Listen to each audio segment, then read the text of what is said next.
Good evening, Europe.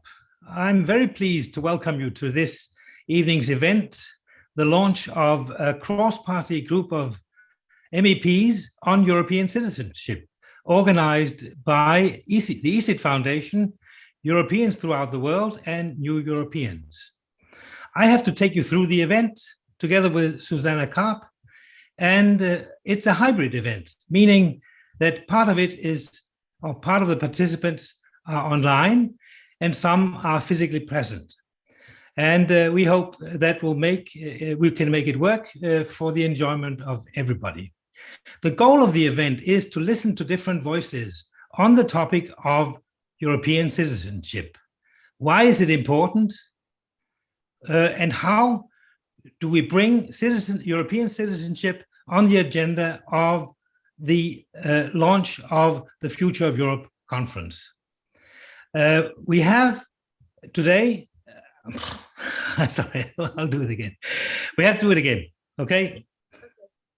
That's the way it works. It's okay, can we start all over? Yes. No problem. Let's have fun with this now. Yeah. Okay. Good evening, Europe. I'm very pleased to welcome you to this event about the launch of a cross-party group of MEPs on the topic of European citizenship. It's a hybrid event, meaning that some participants will be physically present, others will be online.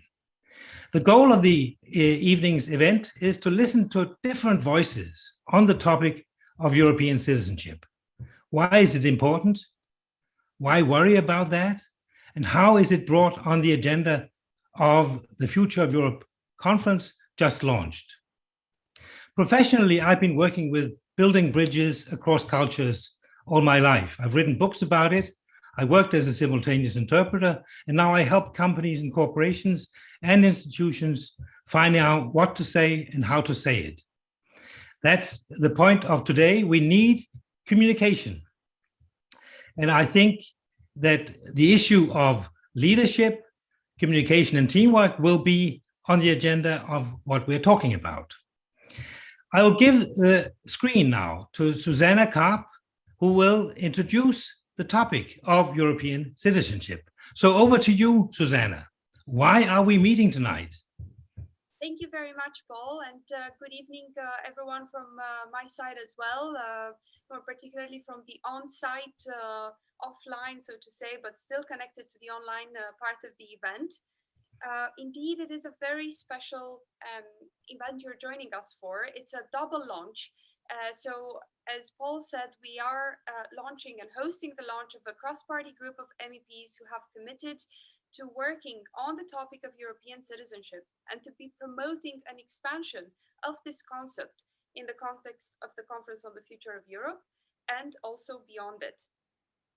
However, we're also launching for the first time ever a draft experimental statute of EU citizenship rights. And this has not yet been done so far, although I should say that there has been a European Parliament report in 2019 which asked for this. So thank you so much for joining us tonight. This will most certainly be an interesting discussion. And if I may, I should say that tonight is not just any night. We are actually on the eve of the first plenary of the Conference on the Future of Europe, which gives us quite an interesting context, let's say, for this discussion to be had.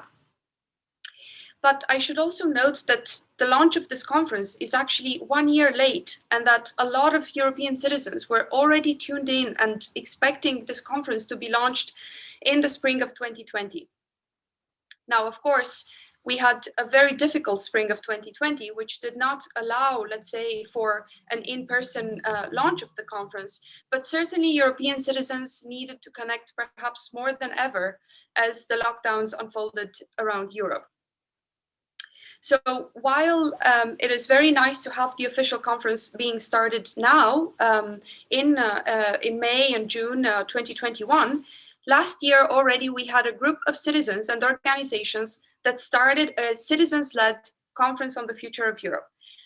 They are called Citizens Take Over Europe, and tonight in the context of our event, we'll get to hear from them, as Niccolo Milanese is here from European Alternatives representing the wider coalition.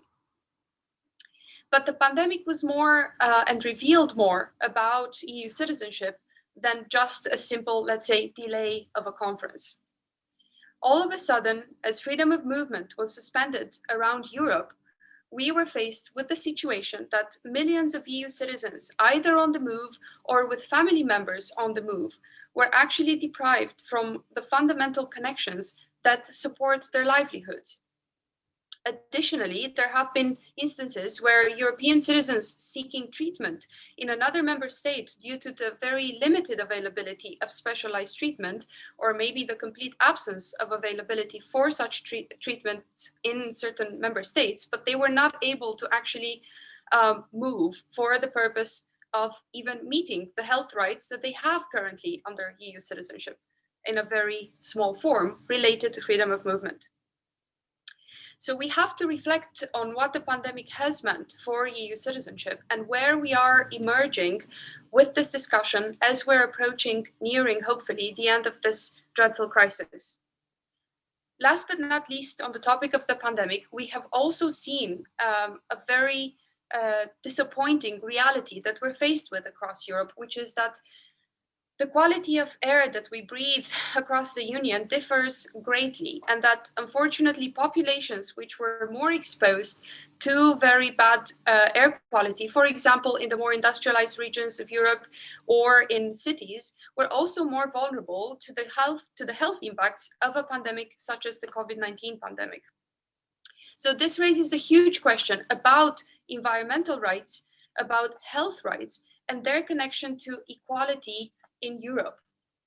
And I would therefore like to bring this to the debate today, that we should dream bigger and bolder and wider about what EU citizenship actually needs to be about. I will very quickly wrap up, but there would be an incomplete conversation without mentioning that in 2020, 60 million former European citizens, I would say continuing European citizens, but that is still to be proven and debated, have lost their EU citizenship when their member state left the European Union. This also gives us a context to really ask ourselves, what is EU citizenship and what is its relationship to member state citizenship? And since we're launching a cross-party group of MEPs, I want to stress that all of these MEPs currently serving the legislature from 2019 to 2024 were elected in the context of a very interesting pan-European debate brought forward by youth movements, let's say advocating for climate action. So for the first time ever in European history, we've actually had common topics dominating all of the agendas of the European Union member states.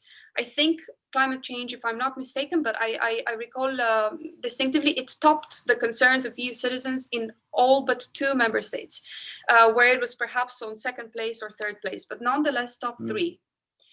And I should say that these young people on the streets are actually exercising European citizenship in promoting this trans-European approach to the problems that we need to be actually solving together.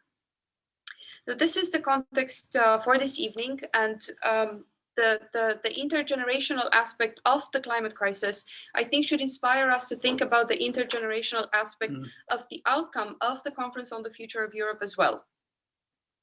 So with that in mind, we're very grateful to the 13 MEPs from 5 different political party groups that have expressed interest in taking part in this group, and we would also like to invite other MEPs to join us. I'm here joined by Tony Venables, who is the founder of the ECID Foundation, currently the only think tank in Europe specialized on EU citizenship. Tony has been in the lead of the process that resulted in the draft charter of EU citizenship rights. And I would now like to invite Tony to tell us what the charter contains, what the thinking behind it is, and what he would like to see the charter develop and grow into. Thank you very much, Susanna. I mean, the thinking behind the statute is that no one really knows what European citizenship is. And therefore, and I would say this to you, Paul, as our moderator online, it's very difficult to communicate about it. And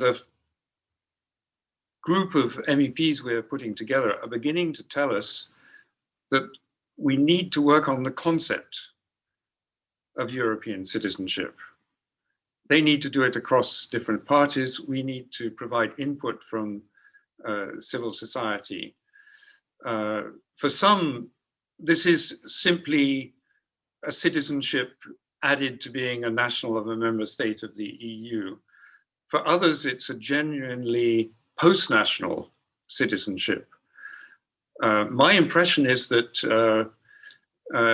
EU citizenship is losing some of its appeal to academics and institutions. And now, as Susanna has just indicated, it seems to be capturing the imagination, particularly of young people, and actually progressing much faster in civil society and on the ground than it is in institutions. But that's what we're trying to wrestle with this statute. It's the idea that we all need to come together to frame this European citizenship in a way that we can teach it better and we can communicate it better. All we're doing with this statute, it's not an original idea, as Susanna has just said. It comes from a resolution of the European Parliament, which asks for a statute on citizenship in parallel to the Pillar of Social Rights and the Charter of Fundamental Rights. So this is our text. It's what the French would call the texte martyr. In other words, we need a group of young people to work on it. We need the cross-party group of MEPs to work on it. We need to form a wide partnership with other civil society organizations to work on it. We need some legal expertise behind it. So I'm not defending this text. I mean, we are just starting a process which we hope will run until our annual event at the end of October, and we could publish some results on 1st of November, which is the anniversary of the Maastricht Treaty. So today is really just a first step. What I would like to do, though, is defend a bit the structure of this text. I think that any student of democracy or citizenship will come across at some point the notion that citizenship is certainly the right to have rights, but it's also about participation and belonging, and that these three elements stand or fall together. And this is the structure on which this statute is founded. So it's certainly in need of improvement, but we hope it provides at least a working basis for people. There are three levels of ambition in this statute. And I'd like to go through these three briefly. The first is low, the second is medium, and the third is high. On the low level of ambition, we are responding to a demand which you frequently hear, that EU citizenship is more than just a limited set of rights to free movement of people, to voting in local and European elections, to consular protection, to complaining to the European Ombudsman. In other words, what you see in the Articles 18 to 25 of the Treaty on the Functioning of the European Union, this very limited chapter on EU citizenship introduced by the Maastricht Treaty. For most people, including the Commission in its 2020 citizenship report, it really has to do with all EU policies. It stretches across EU policies. And that's where there is a problem, because it's so scattered legislatively. Rights are protected by different departments. There is a multiplicity of different programs such as Erasmus. There are several committees in the European Parliament dealing with EU citizenship from different perspectives, which is precisely why we need a cross-party group. So what our statute does is to bring together everything exists under what we define as these three components of citizenship: rights, participation, and belonging, to make it clearer and more comprehensible. So that's ambition number one. Ambition number two, the medium ambition, is that when we started this exercise, we realized that when you put things together, you do see that it's a bit more than the sum of its parts, but that there are also some big parts missing.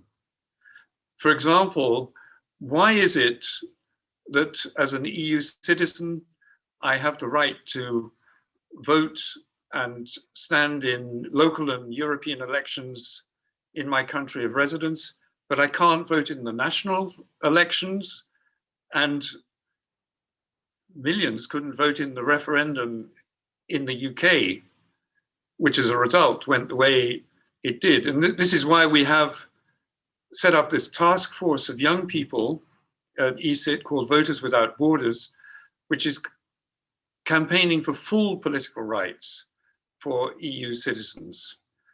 So as we put things together, we see what's missing and we can make proposals. For example, we argue in our statute that the law isn't always enough. I think even lawyers will agree with this, that you need to support law with policy. So we want a free movement solidarity fund alongside free movement rights.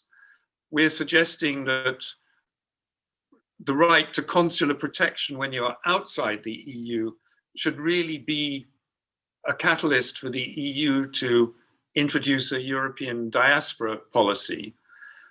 What I think is also striking in this sort of area of medium ambition, where we're trying to reform what exists, but not introduce radical change, is that you see that some instruments for the citizen to have a say in the EU, like say the access to documents regime, that is a regulatory regime with time limits and rights of appeal. But there are other systems, like the consultation standards, which are not legally binding in the same way. So you have a kind of multiplicity of different ways you can reach the EU, which work in very different ways and according to different standards. And that's something we think for the Conference on the Future of Europe to look at quite seriously, so that citizens see the EU as a much more predictable, transparent, and accountable regime, and they would know what to expect from it more clearly. Okay, I come now to my third level of ambition, and that is, I think echoing a bit what you said, Susanna, at the beginning, is that this is perhaps a time for bold thinking. I think that's one thing we have learned from the last year, that we need to think bigger.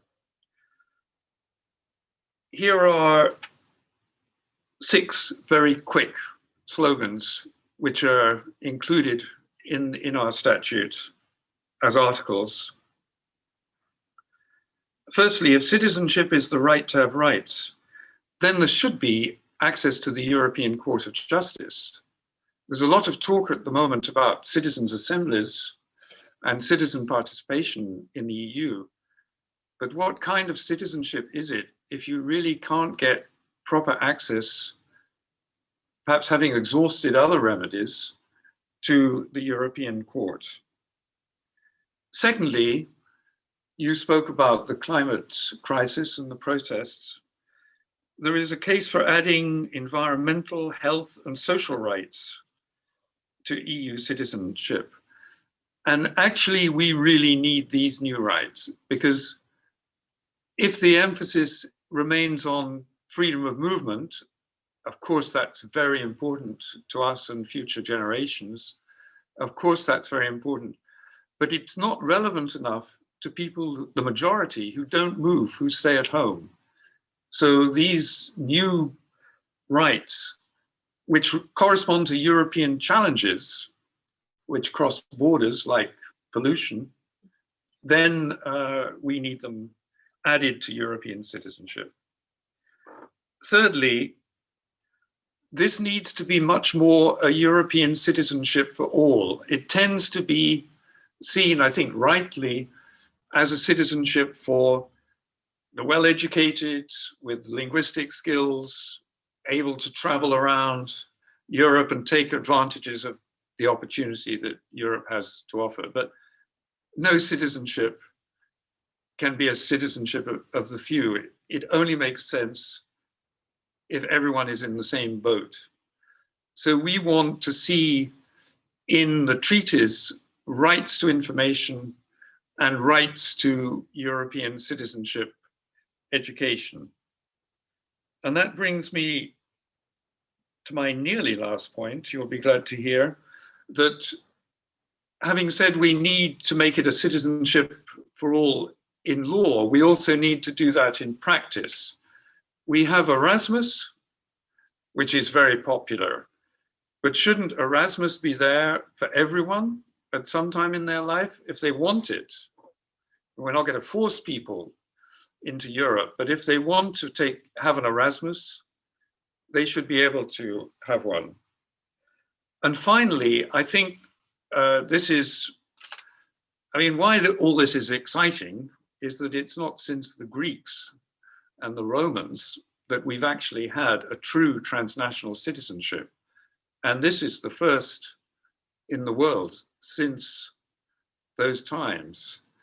This is very exciting. And we also have the means to bring it about, because we are being told we have to make the transition to the digital economy. Some people will find it easier to make this transition than I will, because I grew up in a different time before the internet. But think what we could do with digital citizenship. Shouldn't we have, and this is a proposal in our statute, shouldn't we have a citizenship card? And on that citizenship card, you'd have well-protected data about your social security entitlements, your qualifications, your professional experience. You would be able, with this card, to sign a European Citizens Initiative. You would be able to vote in European elections, and everything would be contained in this card, which is now scattered across all these different departments and pieces of paper. Wouldn't that be a great innovation to come from the conference on the future of Europe? The final thing I want to say, and I think this came as a surprise to us working on this text, is that you would think that proposals like this, which sound ambitious, which are ambitious, would require changes in the treaties. And actually, only to a very limited extent. I think we're surprised by how much you can do, or could do, if there was the political will, with the existing treaties. There is an Article 25. It's a Friday night. It's very hot at the moment, so we all want to get out of here and have a decent drink. But if you look at Article 25 of the treaty, which is the end of the chapter on EU citizenship, it does provide for a reform process of European citizenship, which is difficult to implement, admittedly, but it doesn't require a treaty revision. So I'd like to end there, and I'd like to thank very much the city of Strasbourg for their hospitality in their premises just opposite the European Parliament. In their brochure, they have a question. And their question is, in their brochure, they're sort of saying, come to us and discuss the question, what is European citizenship? We agree with them. That is the key question. And we're just trying to start to find the answer. Thank you. Paul, I think you're muted, but Yeah. Sorry about that, but I would like, can I ask just a few questions? It's a kickoff, right? It's a kickoff tonight. Yeah. We are in the European Championships right now. So I think it's good to answer, or it's okay to ask the question, what does winning the game look like? And a game has 90 minutes. Tonight is the kickoff. So winning, what would that look like to you on screen now? Susanna, what does winning look like? Who has to play like Ronaldo? well, so I think winning looks like the team has several Ronaldos. Basically, I think a well, let's say, structured and also just a lot of energy to bind together this group of cross-party MEPs together with the citizens and the civil society organizations, which are at the heart of managing this initiative. I think that would be the outcome. So I think winning looks like forming a very good team to then tackle the discussions ahead. Winning could also look to see EU citizenship clearly showing up in the conference on the future of Europe discussions. But maybe Tony has some ideas on winning as well. Well, I'm curious, Tony. Winning. Yeah, well, first of all, good luck to the Danish side. I hope they do well in this championship. But I would say the first thing is Team Europe. When I hear the expression from the European Union's PR efforts about Team Europe, I really wonder, because what they describe as Team Europe is 27 member states all pursuing national interests, and it's anything but Team Europe. It's not a winning team. So what we need to do in response to that is to put a winning team together of young Europeans to take over this text and work on it, really work on it, and improve it, and then give the ownership to our co-team, as it were, which is the cross-party group of MEPs, for them to work on it. Mm-hmm. And then we try to feed this into the online platform of the on the future of Europe, and into that kind of context. Yes, that's how we see the process. I mean, what we want is to be a team which starts the process, but then is one which would be taken over, as Susanna says, by the Conference on the Future of Europe, and then after that by the EU institutions. So hopefully we can score a quick goal tonight, right? By making a great event. I think that's the goal, isn't it? A goal after 2 minutes of the game, and then we'll see how the match unfolds. So with these words, I think we will move on with our event. Susanna. Sounds great. The next video will be focused on panel 1, when Tony, myself, and MEP Pagazaurtundua will be discussing the Charter on EU citizenship rights. Thank you. Now, Maita, I will just quote one article from your report, and I will ask you to comment and let us know if what Tony has presented meets, in some sense, the objectives outlined in this article. So I quote, Article 53, underlines that the final objective of this would be to take concrete initiatives towards the consolidation of citizen-specific rights and freedoms under an EU statute of citizenship, similar to the European Pillar of Social Rights, including the fundamental freedoms enshrined in the Charter of Fundamental Rights, alongside the social rights set out in the European Pillar of Social Rights and the values established in Article 2 of the Treaty of the European Union as defining elements of the European public space, including, among others, the governance model relevant to that public space, dignity, freedom, the rule of law, democracy, pluralism, tolerance, justice and solidarity, equality and non-discrimination, which would be taken into account in a future or eventual reform of the treaties. Maite, I would like to invite you now to comment on what you've heard and to let us know if in your view, we are headed in the right direction with this initiative. Thank you. Many thanks to the members of the cross-party group, first of all, and congratulations for organizing this event and for having this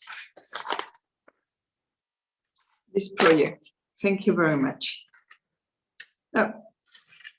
It is urgent to work on European citizenship and to do in this particular moment with the COFOE,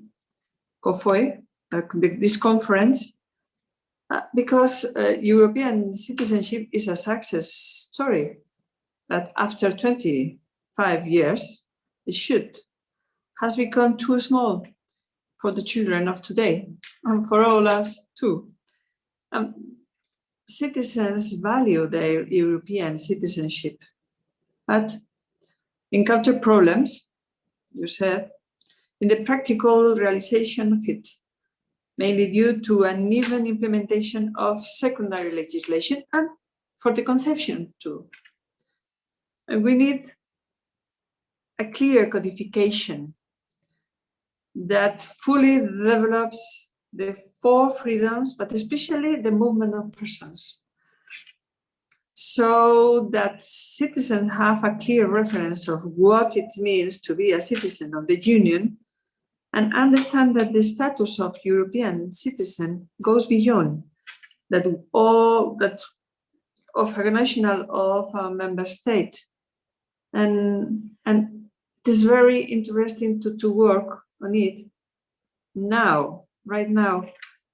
And this is what we, in short, humbly, we approved in the European Parliament in December 2019, as you said. And around this idea, this concept, your organization has done a great job developing a proposal on how this statute should be or to work for the future and to grow. Some proposals that I think are particularly relevant are to guarantee the recognition and the digital recognition too, as you said, of a lot of things, but very especially of professional and university degrees and the validation of subjects, because human mobility means a better functioning, and not only of the single market, but in our European life. And Erasmus and all of your proposals are very, very, very good, in my opinion, and include the subject of European citizenship in the educational curricula of the different member states is necessary, because European citizenship and citizenship in general in the century cannot. Moi, c'est pareil, tout à l'heure, je suis à l'Intermarché, j'avais oublié.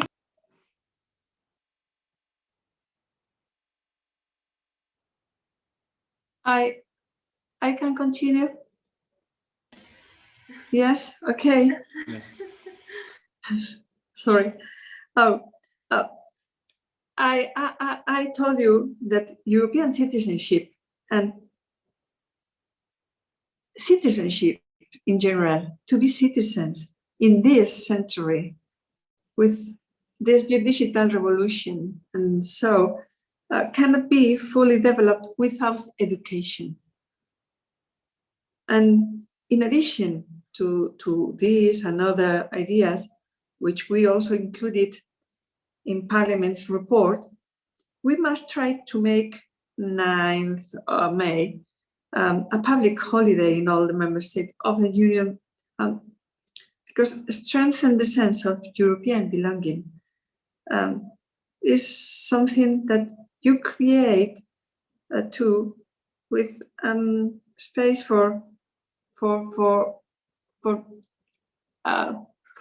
have some general and common days of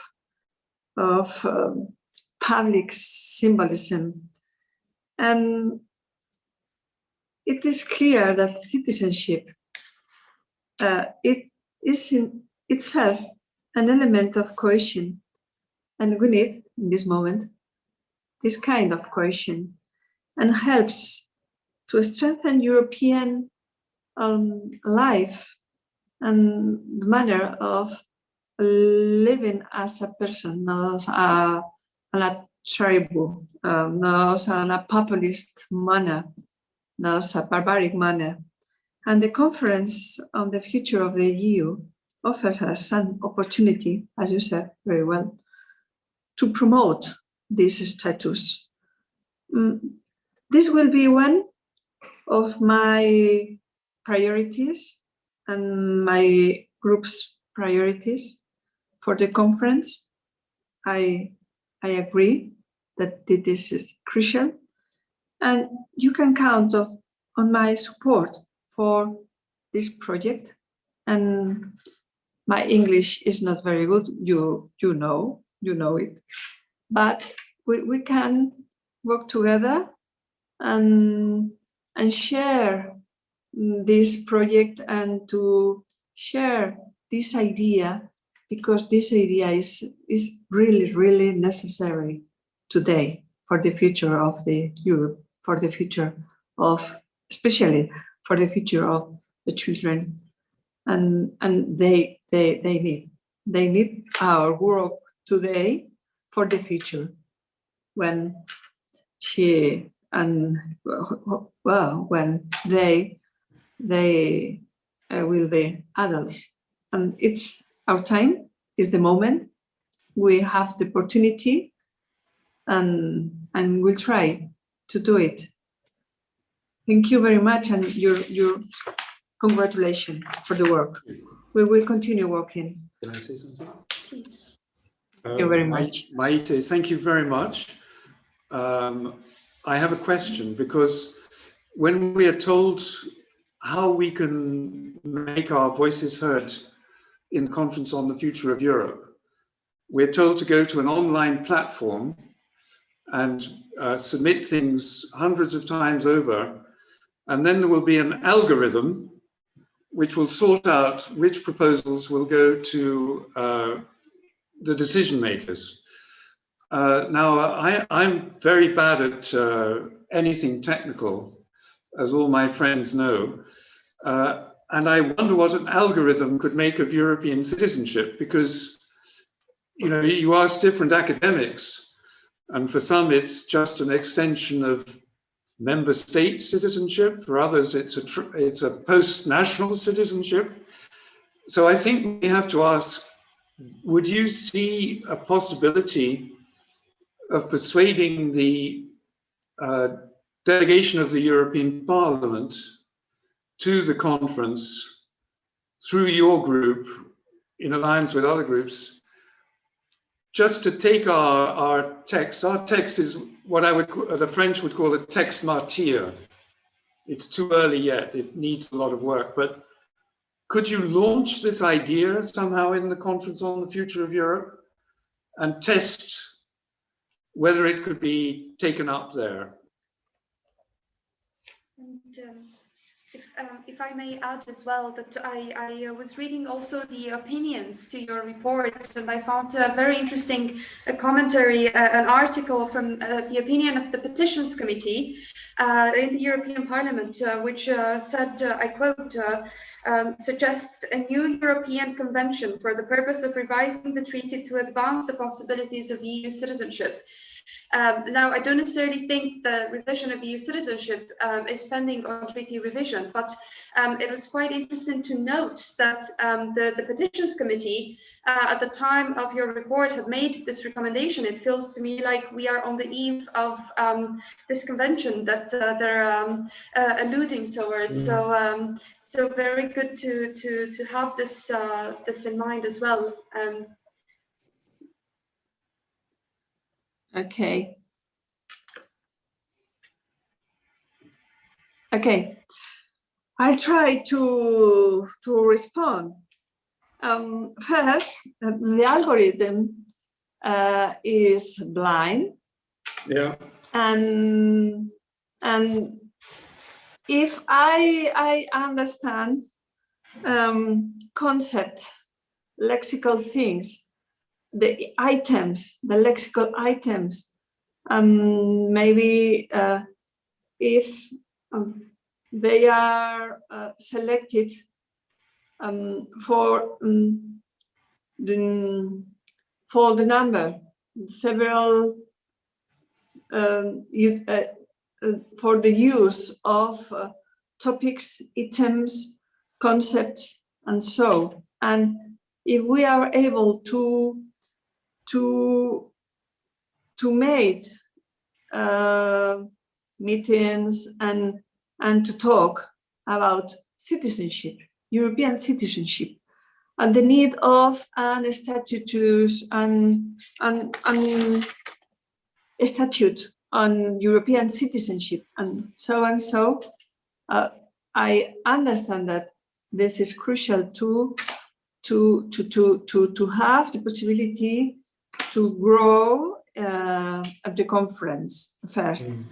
And secondly, Renew Europe has chosen my topic about this, but we need to continue working because we have a several range of different topics identified by the members of the group, but my idea is to push on it with my colleagues, with other colleagues in other groups too.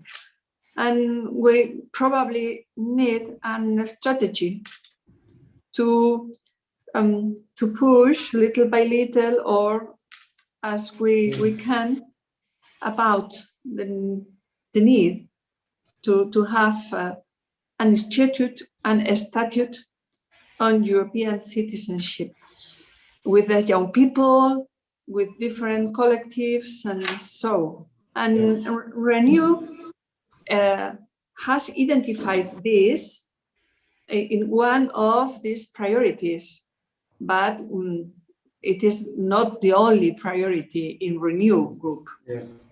It's I am pushing, and it is in our text, but we need to work about. I will participate in a group of work, and in my work in the conference will be in this direction. Okay. This is a very good. This is very good news, Maita, and perhaps this recommendation and the need to develop a strategy could be something we could actually pick up in the cross-party group of MEPs as well, to ensure that the efforts that you're doing within your own group are also supported by the other groups in the European Parliament. Perhaps if you would feel comfortable with that, we would be very happy to take that point, and we would then bring it up for discussion in the closing panel of today, which is when we decide future steps for the group. But this could be one of the future steps, elaborating precisely the strategy to enable this. So thank you very much for that. It's very good to have you on board. Thank you. Thank you. Thank you. It is a very good idea. Okay. Yes. Well, so we're also pleased to say hello to Richard Corbett, who's also joined the audience. He's leading the secretariat who is unfolding all of these wonderful exercises around the Conference on the Future of Europe that we've just been discussing. We don't really know how to really get the tech to look at him, but hi Richard, and thank you so much for joining us. It's really a pleasure to have you here. I'm afraid I can't stay very long. I'm always on preparatory work. Well, but that's very kind of you to have walked over, especially given that we're in the middle of a heat wave. Would you like to maybe join us briefly? Yeah. Yes, we're just in between changing panels. We're going to the second panel. If you'd like to say hello as well. We have Maite, who was the rapporteur of the report that recommended the development of the statute, and so we just had an exchange about that, and we agreed that we will seek to develop a strategy to advance European citizenship in the Conference on the Future of Europe. Okay. What's your take on that? Well, I think that's a good idea. Okay. Shall I say a little bit about the conference? Yes, please. Because it's, in a way, conference is the wrong word to describe it.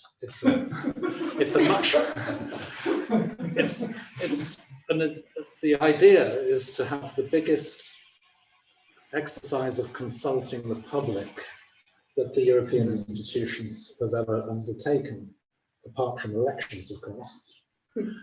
Let's not forget elections. And it operates at a number of levels. First, to encourage people everywhere to discuss, to think, to debate the future of Europe, how they see it. Yes. Where they work, in town halls, in universities, at home, 2 or 3 people in the living room. Anybody should discuss it. Hopefully draw some conclusions, some recommendations, make proposals, which can be put on this vast digital platform, which I'm sure you've discussed already. Yes, we have. Nothing like of that scale has been attempted before in so many languages. So will it work, will it not work? We hope it does. Hopefully there will be a large number of contributions on that. But what do you do with them? You need to analyze them. It's a vast amount. There will be some help from artificial intelligence to see what ideas are trending, what has the most support, what seems to be coming up the most. But then it goes to 4 citizens panels at European level. We've already discussed that, I guess. So I don't. Not that point, okay. But please go ahead. This they is are. Very good. Each one is randomly selected by an opinion polling company in the way that opinion polling companies normally do to represent different socioeconomic groups, gender, geography, age, in proportion to the population. But done at European level. 200 citizens, each meeting 3 times at least for 3 or 4 days, interacting in between digitally. At European level, never really been tried before. And there will be 4 such panels. And they will have their own ideas, of course, as well. Yes. Now, all this then feeds into the conference plenary, which is where the citizens and the ideas coming up from citizens meet elected representatives. Because the plenary is composed on the one hand of elected representatives, 4 from each national parliament, that's 108 MEPs, 2 from each national government, 54, elected representatives from cities and regions through the Committee of Regions, but also 20 representatives from each of those citizens' panels. They will choose their own ones.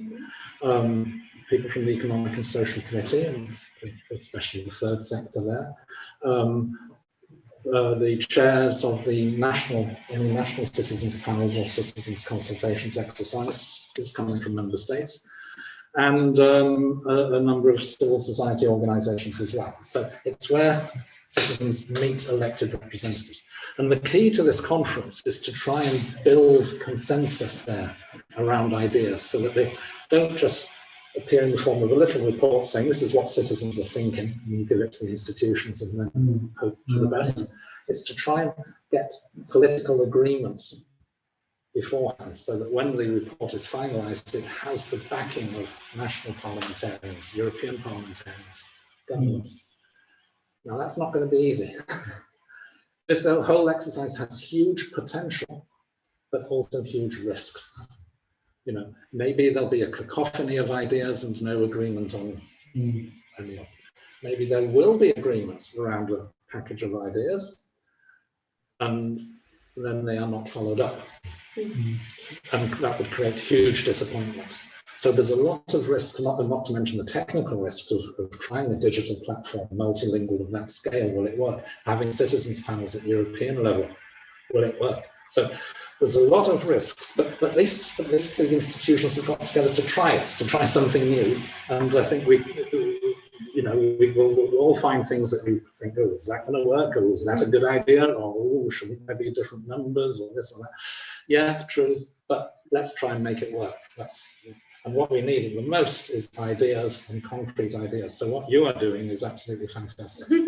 Well, thank you so much for that. And perhaps just a brief comment on the level of complexity of the conference, because I don't think it's something we should fear.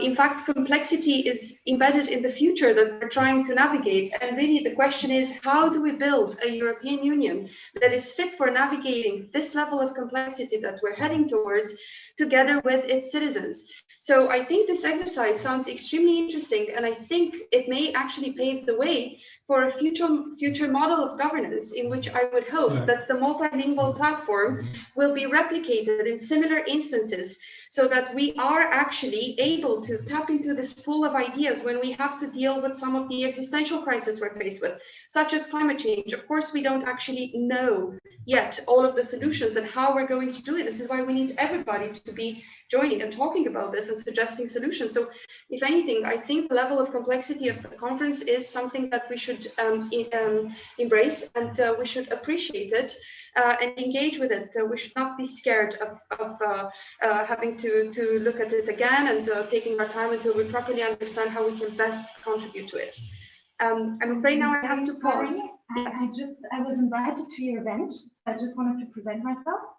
I'm Julia Dumais. I'm Deputy Mayor of the City of Strasbourg, in charge of European and international relations. Thank you so much. It's a pleasure for me to meet you all. Yes, please have a seat. Have a seat. Okay. Yes. Yeah, I'm sorry for interrupting you. It's going to be a few minutes only. Thank you so much for joining us. Yes, I'm a bit late because lots of meetings Friday evening, very hot, but yeah, it's great to be here. I just wanted to say a few welcoming words. So welcome to Strasbourg, the European capital, seat of the European Parliament. And yeah, welcome to the Lieu d'Europe, which is a very special place for the city, because it's where we promote European citizenship. And I think this is one of your topics tonight, but also in the future, and linked to the conference on the future of Europe. So yes, I just wanted to say that we're delighted to host you today and very excited about this initiative you're launching, and interested, of course, on following up. And I hope that you will be coming also to Strasbourg again on other events linked to the conference, because there will be a series, of course, of physical and virtual events until 2022. So yes, welcome and have a great exchanges. And yes. Thank you very much for your welcoming words and for enabling us to have this location. I want to say that we will definitely be back, especially with the upcoming French presidency of the EU Council, which has the theme of belonging at the very heart of it, which means that our EU citizenship project and the cross-party group of MEPs is very well placed. We will be back. Now, thank you so much.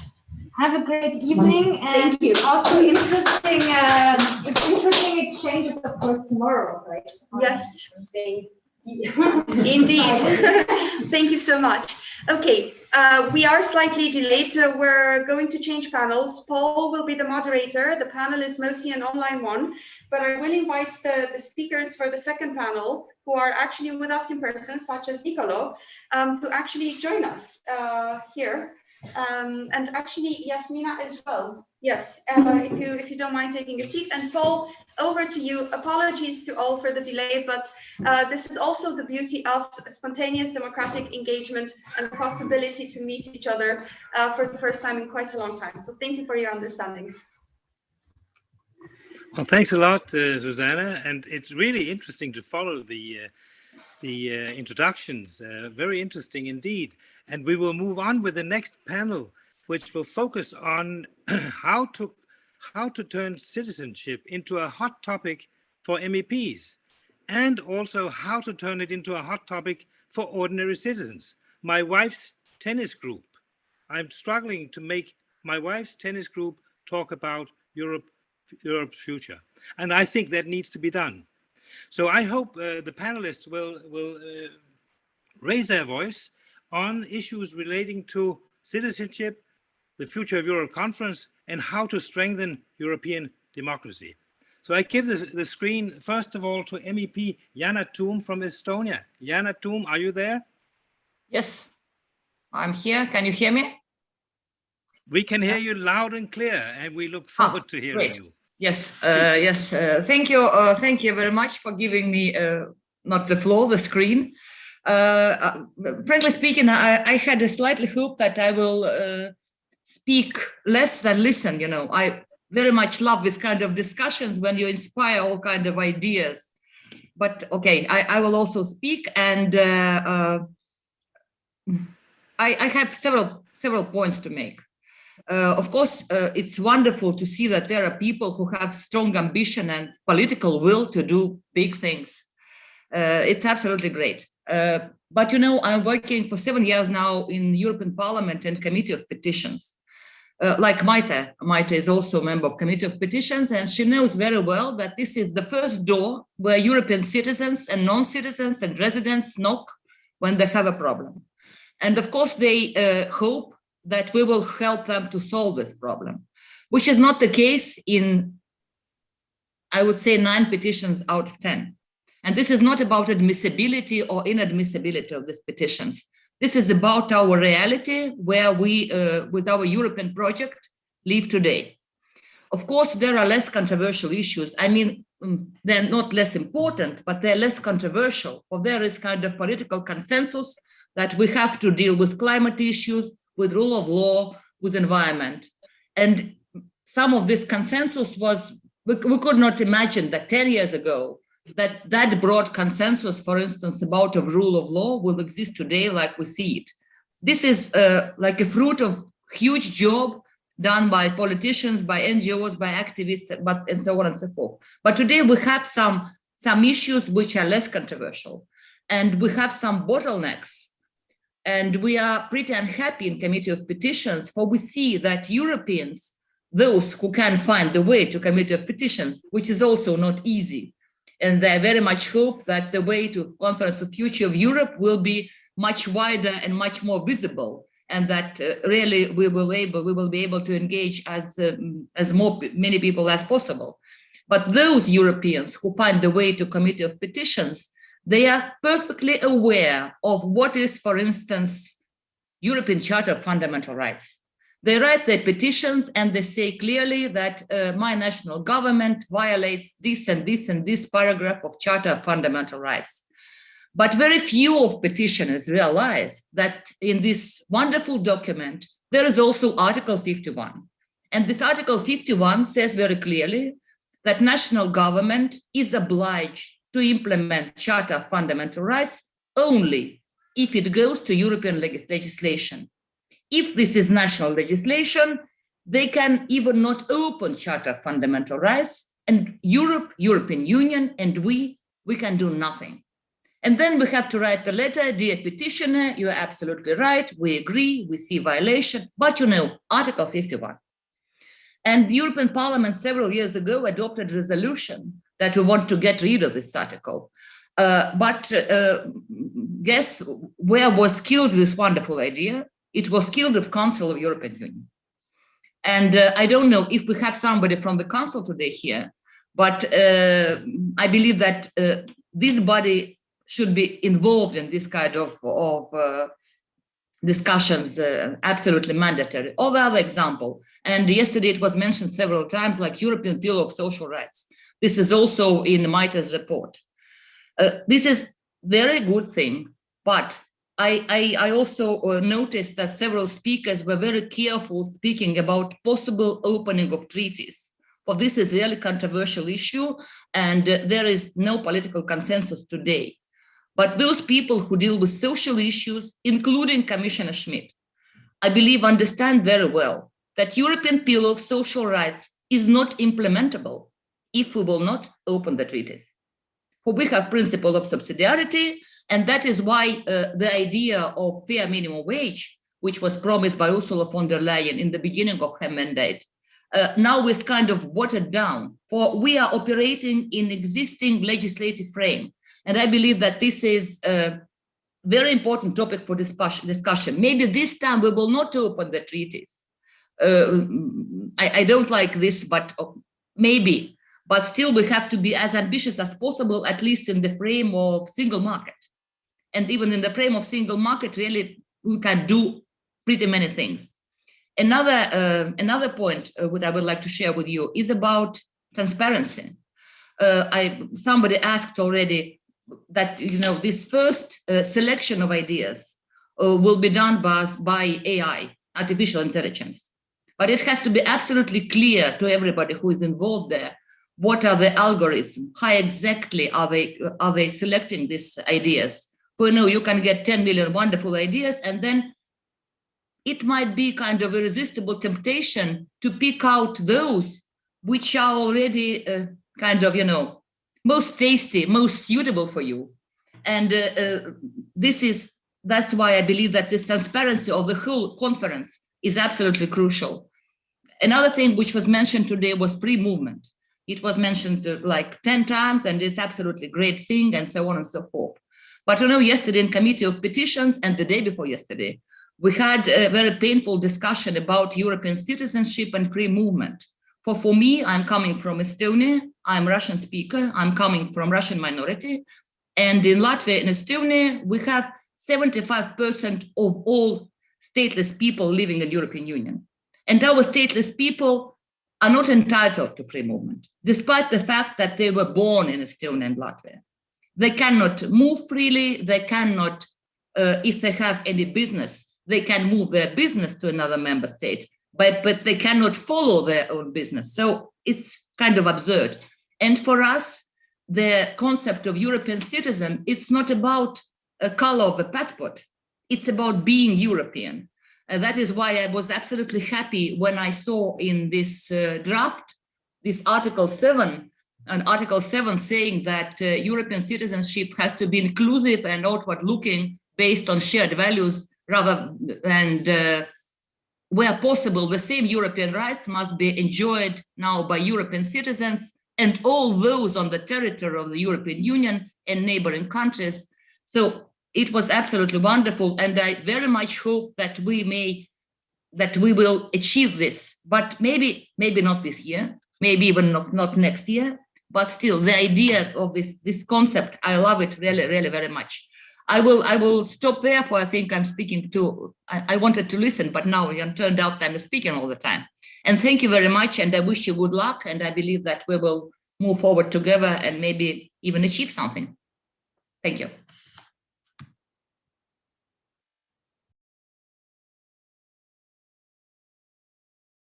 So, thank you thanks a lot for your introduction or your presentation, Jana. And now you have the chance to listen to other speakers. And the next one will be Niccolò Milanese from the European Alternatives and Citizens Take Over Europe. And Niccolò, you have 10 minutes to bring forth your ideas and thoughts and contribution. Thanks, Niccolò. Thanks, Paul. I rarely speak for 10 minutes, so I will try to be shorter than that.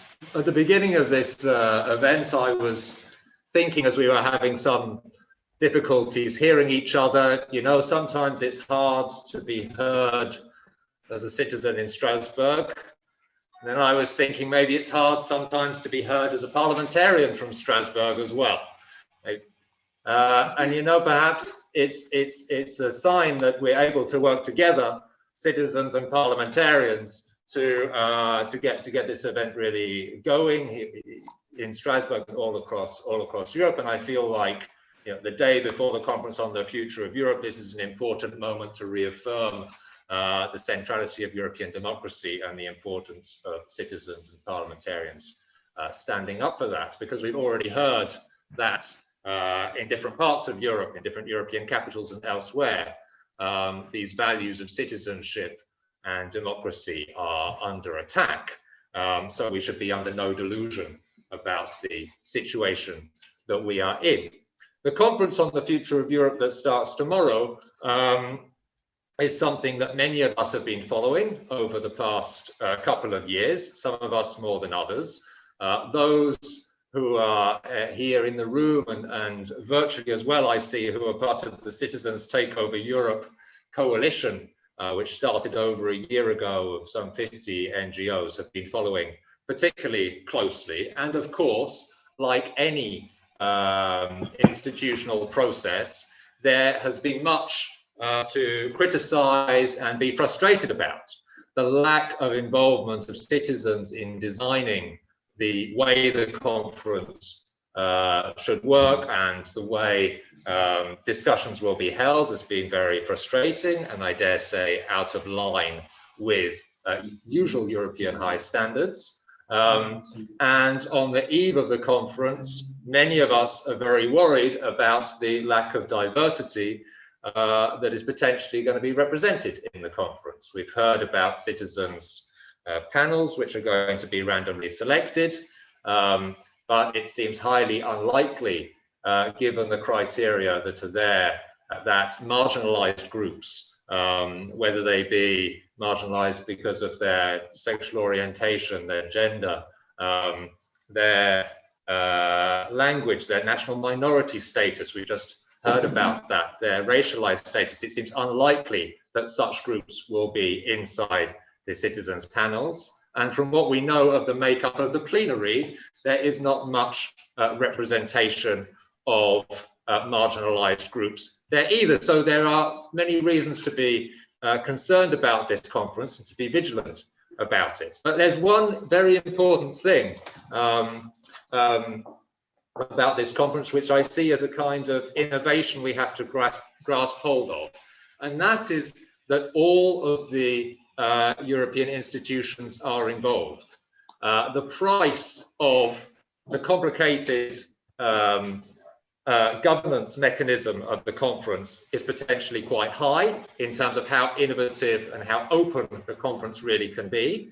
But the advantage of it is that they cannot turn around, none of the institutions can turn around at the end of the day and say that it's not inside our competencies, because it will be inside of someone's competencies, whether it is the European institutions or the member state governments that are also participating fully in the governance of the conference. And I've already heard people from the Commission say that they want to be clear that any ideas that come up through the conference will be in someone's competencies and so should be able to be taken forward. So there shouldn't be any question of saying, well, sorry, this isn't something we can deal with when citizens raise an issue. I've mentioned that it can be hard to make yourself heard. And everybody knows, you can see from the mask that in COVID times, citizen participation has perhaps been trickier than usual, but citizens haven't by any means been silent or inactive over these past years. This past year, if one thinks, for example, of the events in Bulgaria over the last summer in contesting corruption, scholars even talk about a new springtime of the peoples in certain parts of Europe. So there is a civic energy out there, but often that civic energy is coming from people who are excluded or unable to fully claim their rights. And that tells us something very important, both about citizenship and about the conference. That is, what happens inside the plenary tomorrow with those who are inside the conference is one thing, but just as important is everything that will happen outside and around the plenary. Because throughout history, citizenship has moved forward by being claimed by those who are in one way or another excluded from it. Now, I don't know about the status of your wife's tennis club, Paul, and how excluded they might be from from citizenship, but I can imagine that issues around public space, for example, and its privatization might be quite important also to tennis players or to their children who find it too expensive to hire an expensive court.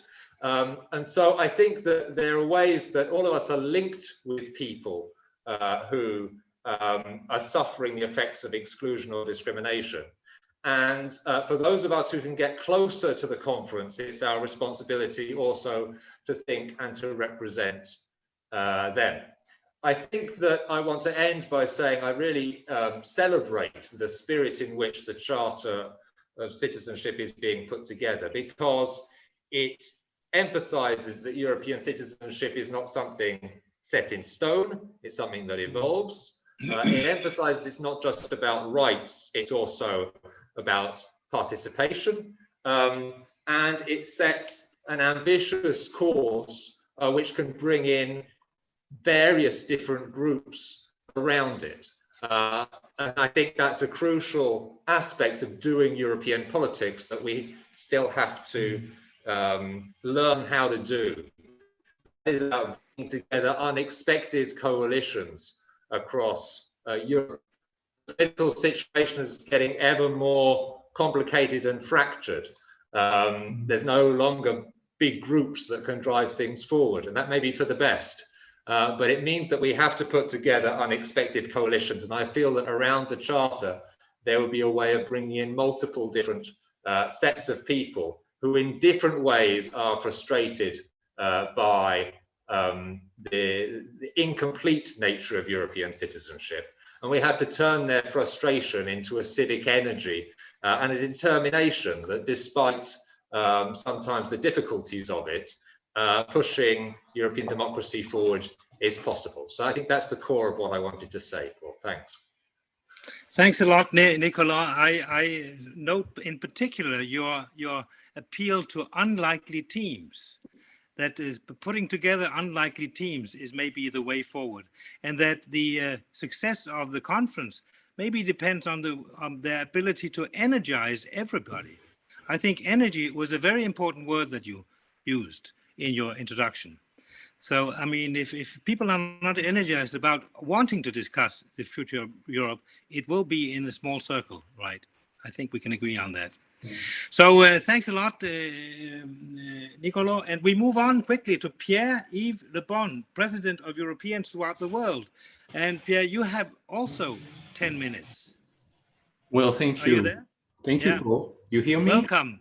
Thank you. Yeah, we can hear you loud and clear. And thank you. To listening I will not be speaking for 10 minutes because I understand that the most important thing is discussion and Q&As in between all participants. But, you know, thank you for having me. I'm glad actually to be part of, this team on behalf of ETTW, and happy to see that things are moving forward with an ambitious goal and in the right direction. Europeans throughout the world is a fairly old organization, unfortunately not that well known. ETTW was set up in the mid-1980s by a series of organizations at European level, organizations that had in common the defense and protection of the rights of expatriates and diasporas in Europe and even beyond Europe. I was elected chairman of ETTW 2 years ago, and I came with my background of a former member of the French Parliament representing the French living abroad. I actually represented the French living abroad in the Assemblée Nationale in Paris for years, from a constituency that included 16 countries to the east of France, starting with Germany, going all the way to Bulgaria. And I lived and worked in this constituency in addition to working in parliament in Paris. I actually spent enormous time while in the French parliament fighting for the equality of treatment of mobile citizens. And in doing so, I relied heavily on EU citizenship principles and rights as per Article 20 of the Treaty on the Functioning of the European Union, as well on the related case law of the European Court of Justice. To quote a few of them that were very, very critical in my work as a member of parliament, Grelchits on Minimex in Belgium, Sein-Wittgenstein on nobility titles in Austria, and Zambrano, particularly Zambrano, on the rights of third country parents of EU citizens. And the same was true for the rights of non-German pensioners in Germany. Every time I could rely on principles or case law related to EU citizenship, I did. And I did it in relation to the French government, in relation to the French parliament, my colleagues in parliament, but also in relation to the many countries where I was actually representing French citizens. And I could find actually interest in the power of EU citizenship in some countries of my constituency that are not yet member states of the European Union, particularly in the Western Balkans. I know from experience that member states and in general, bureaucracies have unlimited imagination when it comes to creating almost invisible and quite subtle differences discriminating against mobile citizens. It takes years to track them down, and it takes years also to manage to change things. And resilience to that extent is of the essence to make EU citizenship prevail concretely on the ground with parliaments and administrations. This often leads to litigation at national and European level when political discussions fail, and unfortunately, they often do. Therefore, coming to the point, I tend to be quite prosaic or quite pragmatic when it comes to EU citizenship rights. Of course, and I concur with all the speakers that already spoke, I would love to promote more rights in relation to EU citizenship than the ones that we have, and especially social rights and environmental rights. But I first recommend not to forget that we need to keep on cementing those rights already existing, and especially the right of residence. Because I could see when in Parliament that the right of residence is often questioned, and this should alarm us. And the debates that we had over Brexit, unfortunately, provided ample evidence of that. EU citizenship truly matters for ETTW member organizations. We have about 20 member organizations within the ETTW umbrella, some being quite global, some being more local or regional. But we have EU citizenship ideals and goals in common. Article 20, paragraph 1 of the Treaty on the Functioning of the European Union states that every national of a member state is also an EU citizen. The most prominent of the rights enjoyed by EU citizens is the right to move and to reside freely within the territory of the member states. Not only EU citizens themselves, but also their close family members, talking about spouse, children, parents, enjoy these rights, regardless of whether those family members are EU citizens themselves or not. It is not required that EU citizens are economically active. And I was very, very attentive to that when I was sitting in Parliament. Non-economically active EU citizens and their family members have the right to reside in another member state under certain conditions. That was the case of British pensioners in France, Spain, or Portugal before Brexit. And the Zambrano case, which is to me the most important ECJ case on EU citizenship, is fundamental in this context. An EU citizen can derive family reunification rights from EU law where the denials of such rights would deprive him or her of the genuine enjoyment of his or her EU citizenship rights, even in a situation where he or she hasn't left the territory of its member state, and even where he or she is not economically active or self-sufficient. Building on the spirit of Zambrano is still critical. And that's what I want to convey today as a message, number one message. Building on this should remain a priority in the debate of EU citizenship. I'm actually quite glad, as president of ETTW, and also taking my past parliamentary experience into account, that all of this, including those new rights, will be addressed in the context of the Conference on the Future of Europe. And I want to convey the full support of Europeans throughout the world to today's event and this massive effort that we're launching all together to give a solid content to what EU citizenship is and should be for the benefits of EU citizens across the European Union. Thank you. Thanks a lot, Pierre-Yves, for your introduction, and very interesting indeed. And maybe a goal is cementing already existing rights. That would be a major goal in terms of the match we're going to play. Sorry to take the floor again. I fully concur, as I said, with the goals of developing the rights, and that makes sense. And what we've experienced, since the beginning of COVID, underlines, the need to build on economic and social rights and to add environmental rights in the context of the climate crisis. But let's not forget what was the initial content of EU citizenship, because there is still so much to do on that front. And parents tell me that. Sure, but I mean, it's good to hear that we can rely on you to engage your members in turning EU citizenship into a hot topic at all levels, so to speak. Thank you. So thanks a lot, Pierre. And we move on fast to Yasmina Hujamp from Voters Without Borders. Yasmin, are you there? You have a few minutes to take the screen. Yeah, thank you. Good evening, everyone, and nice to meet you all online. So as you said, I'm part of Voters Without Borders, European Citizen Initiative that I will call ECIs, and also of the EU Sign Day Coalition that fits actually perfectly to this conference, as we are a coalition of many ECIs and other civil society organizations that aim at strengthening democratic tools such as ECI.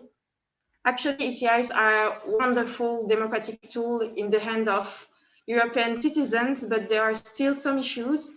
For example, reaching 1 million signatures is very difficult, and mostly, the level of awareness of European citizens on ECIs is very low. And actually, we were kind of skeptical about a survey conducted by the Commission in 2020 when asking European citizens if they have the right to participate in ECIs. In this question, there was the definition of ECI, so it seems quite logical that as a European citizen, you have this right. So this is the reason why the EU Sign Day Coalition conducted its own survey 2 months ago in 4 European countries. It was Germany, Finland, Italy, and Portugal, asking European citizens in these countries if they know what is an ECI, without mentioning the definition of it. And the results show that only 2.4% know what is an ECI. So we all agree that it's a very low level of awareness on ECIs. And that's why we would like to ask the European institutions to help us strengthening this beautiful European democratic tool by more communication or acting in the Conference on the Future of Europe, or making the 9th May, the Europe Day, the EU Sign Day. So every year, every citizen can have a day to sign 1, 2, 3, whatever number of ECIs that matter to them. Thank you very much, everyone. Thanks a lot. Thanks a lot. And we are all aware that we are under a time constraint. We don't have a lot of time to have a real discussion. So we have to agree that this is a kickoff for a lot of conversations all over Europe about European citizenship. What I'd like to know from the panelists now, you probably have questions to ask of each other, but could we focus on what needs to happen now in order to turn it into a hot topic in the European Conference on the Future of Europe? Who needs to do what? Would you be able to give ideas on that? We have about 15 minutes for our exchange of views and thoughts. So who would like to speak?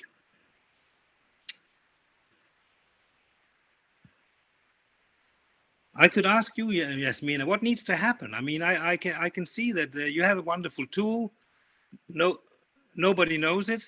Very few people know it. And that's the problem, actually. So who has to do? What can we do about that? Do you think? I think the more we can do, it's more communication. European institution, it's easy to post something on the European website from the communication about ECI. It's just some clicks and it will be easy to know more about ECIs, and also acting in the conference on the future of Europe would be very great, because like European citizens are really in the heart of the discussions, and yeah, we would like to see that happen, and hopefully it will happen. I hope so. Okay. Well, okay. And if I may, can I intervene? Yes. Yeah. Sorry. Sure, Jana. Yes. Yeah. Thank you. I believe that what may happen, it already happened. When happened Brexit, we received, like, I would say, hundreds of petitions from Brits asking for European citizenship. I mean, these people who were against Brexit, they desperately wanted to stay, at least mentally, part of Europe, and not only because some, I don't know, retired Brits had their houses in Spain. No, these were also young people who just wanted to stay there somehow. And I believe that this was a huge wake-up call for all of us. If we learn something from that, I would be kind of skeptical. There is no political consensus yet. Also Yasmin mentioned, she spoke about citizens' initiatives. This is a wonderful tool. But again, in like few months, we had several ACIs. One was about Minority Safe Pack, another was the end of KGH. Minority Safe Pack was killed by European Commission. For this is controversial issue of minorities, let it be there. When they were launching Age of KGH, it was very funny, for there were 5 commissioners taking floor and speaking how great initiative is this. And what I want to say, this, and both were bearing more than 1 million signatures of European citizens. So there are things which are controversial, and European citizenship today is one of them. But now I might sound cynically, I'm a cynical politician. This politician who will do something if there is no demand from the people is not born yet. So I believe that our mission there is to push, is to promote, is to activate people. Well, this is absolutely great thing, but I believe that even Conference of Future of Europe is not very famous, let's say, today. So we have to speak, to communicate, and to push, and this is the only way. Thank you. But may I ask, what's the likelihood that you can engage a lot of your fellow MEPs? I mean, the push can come from above, it can come from below. And you say it should come from below, yeah? But what's the likelihood that things can change among MEPs?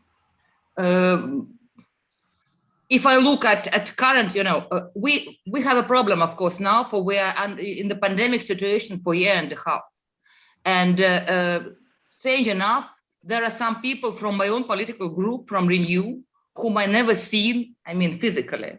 For we are remotely year and a half, and altogether like 2 years.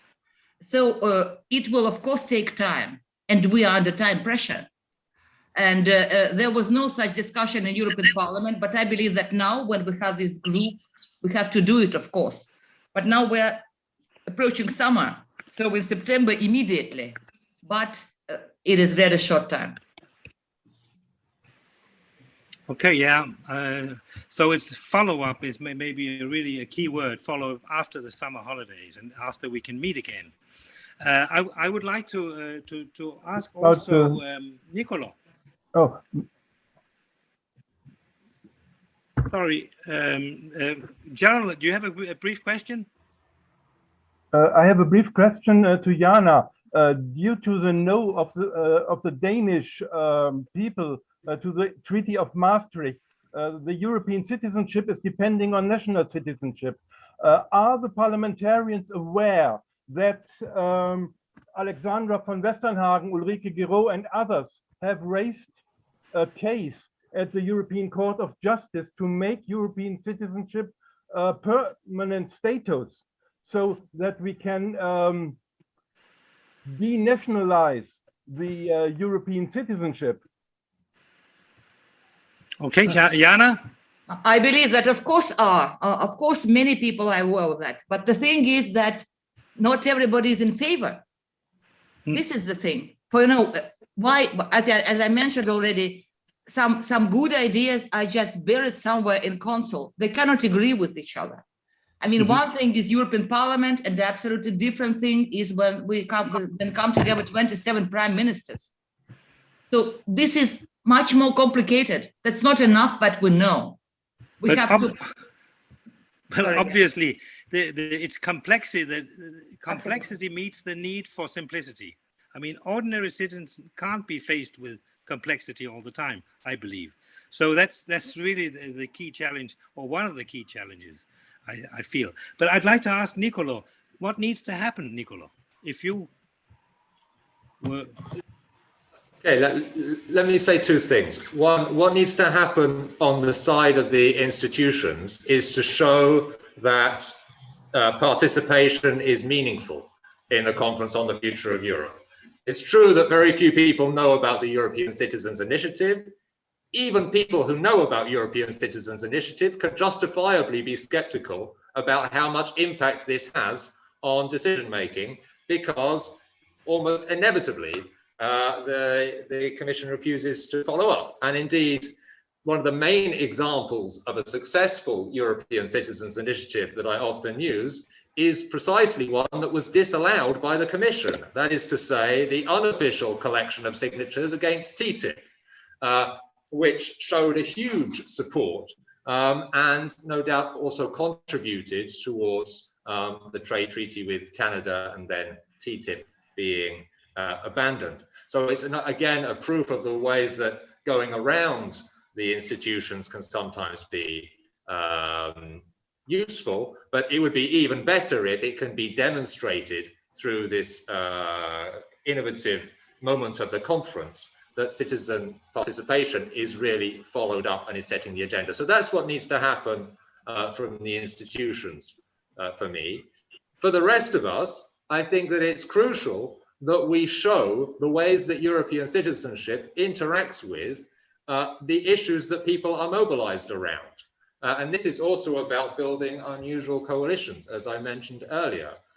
Thankfully, in the charter that's been drafted by ECIT, there's mention of some topics that people are very mobilized around. For example, climate. But why aren't we making the links between European citizenship and questions of racial discrimination, which are exercising people in this country and other countries around Europe right at the moment? Is it because we're complicit in thinking that European citizenship is actually only for white people who look like me? Or should we be making the point that European citizenship, precisely because it has some differences with national citizenship, opens up the possibility of a different conception, a plural conception of citizenship, which welcomes people from throughout the world?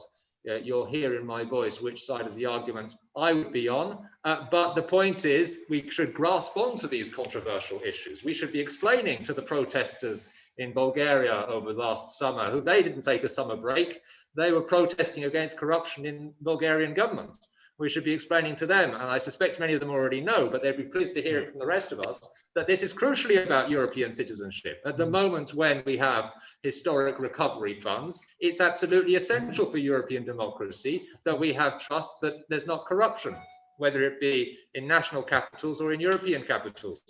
For that matter. So in making the connections between European citizenship and all of these topics, we can show its centrality in European political future.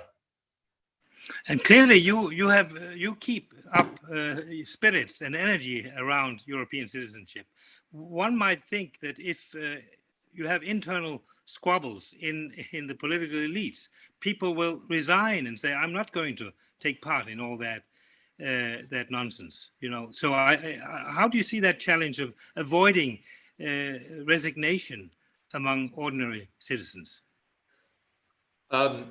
Well, you know, some resignations amongst the political elites I wouldn't be opposed to at all. That was one half of your question. The other half about how do we keep the spirits up amongst the European citizenry and the active ones amongst them, I think that remembering the history of Europe is essential, not only for understanding how we ended up here, but reminding ourselves that any rights we have to hold on to have been struggled for by generations of people, indeed coming from all over the world, and indeed inventing rights in other parts of the planet as well. And so, you know, tiredness is acceptable, but resignation is not when one's aware of the history. Okay, thanks a lot. Pierre-Yves, are you still with us? I am, yeah. Well, what needs to happen, Pierre-Yves? How are we going to make this a success? This cross-party group on citizenship, and who should do what?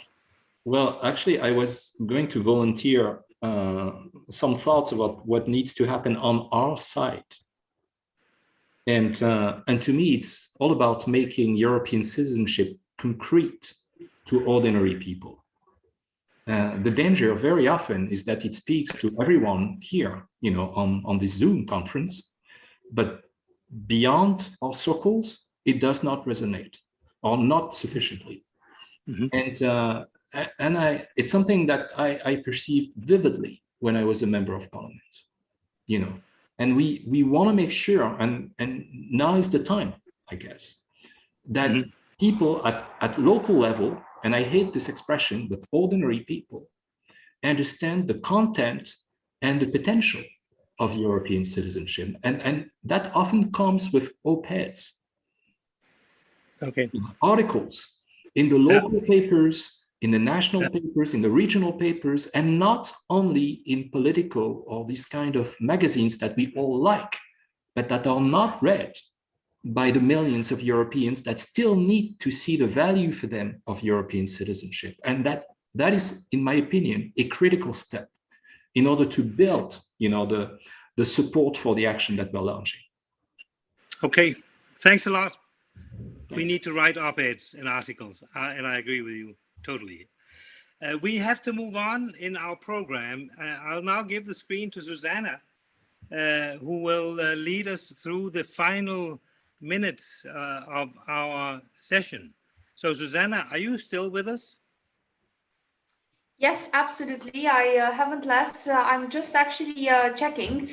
We've got quite an interesting panel coming up, but I also think you would have a couple of 5 more minutes, Paul, if you wanted to actually take some questions from the audience online, because I see they've been quite active on the chat. I leave it to you to properly pick the right question, and perhaps I'll just take the opportunity to thank Jana Tom for having joined us, and please feel free to stay on the line if you want to, but we also understand it's Friday evening quite late, so we understand that people may choose to leave, but if you'd like to stay engaged, please do so and let us know, so we're aware. But I would invite then participants to please write a clear question, you know, because very often questions are hidden in a long piece of text. That's hard to see. So if anybody's interested in asking a clear question, then by all means put it right now in the chat, and we'll bring it to the panel. So we'll see if anybody has a clear question to be asked to the panel.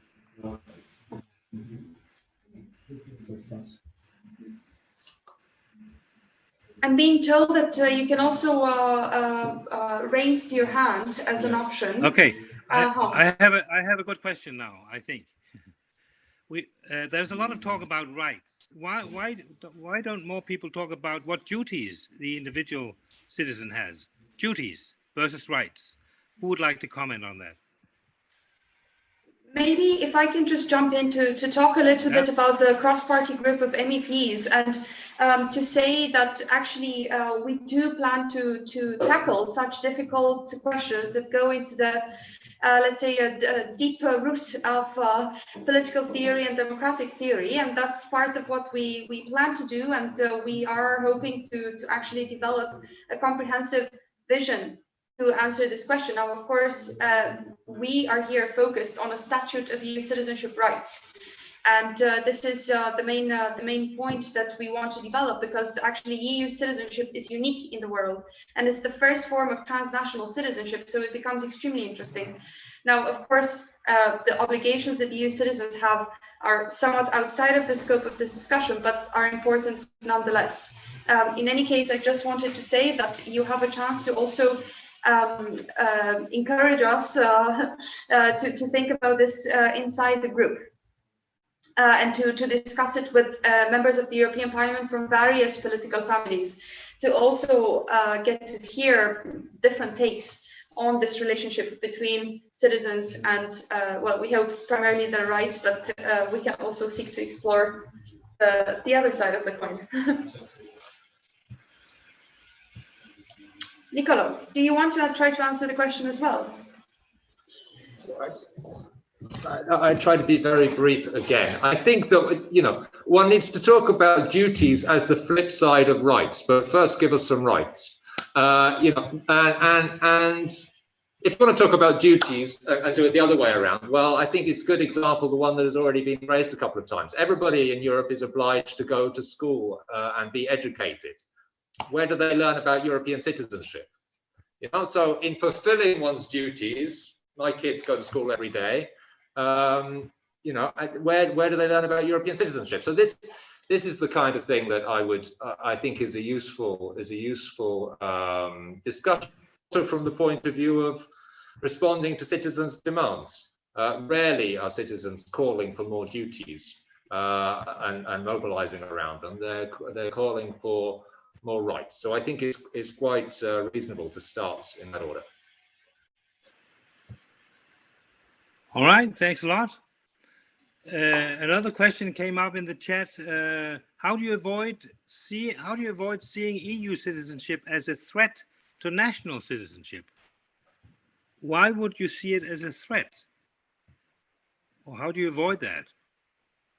Well, that's I'm not really one of the panelists, but given that some of the panelists have actually left, I think the interesting aspect is that EU citizenship is additional to national citizenship. So in fact, they can't be at odds. They coexist. The question is whether the existence of national citizenship doesn't interfere at the moment with the expansion of EU citizenship to a level and an extent that would make it fully relevant in the current setup of the European Union, as well as in future setups. Nicolo? I want to hear what other people say, but I think it also depends on your conception of national citizenship. You know, if your conception of national citizenship is we here can decide that we are going to be discriminatory against certain minorities, then, you know, I think European citizenship should probably say something about that. There's a point in having a set of articles in a set of values in Article 2 of the treaties, and it's also about keeping our national citizenships in a certain boundary. Okay, thanks a lot. I don't know, Susanna, but according to the timeline, we would need to move on now. What do you think? Yes, indeed.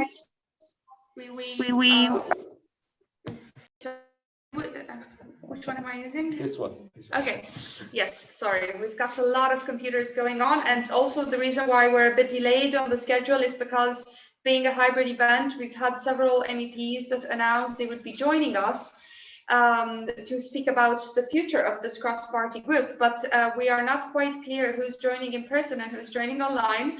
And so now we seem to be actually waiting. So we will only move to the next panel when we see them either in person or online, to have joined online.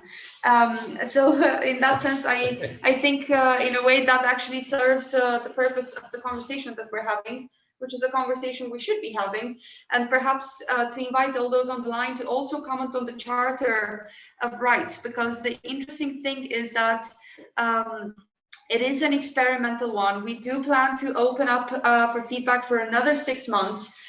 So please take the chance to go through it. It's on the ESID Foundation website, and make suggestions that you would like to see in the statute.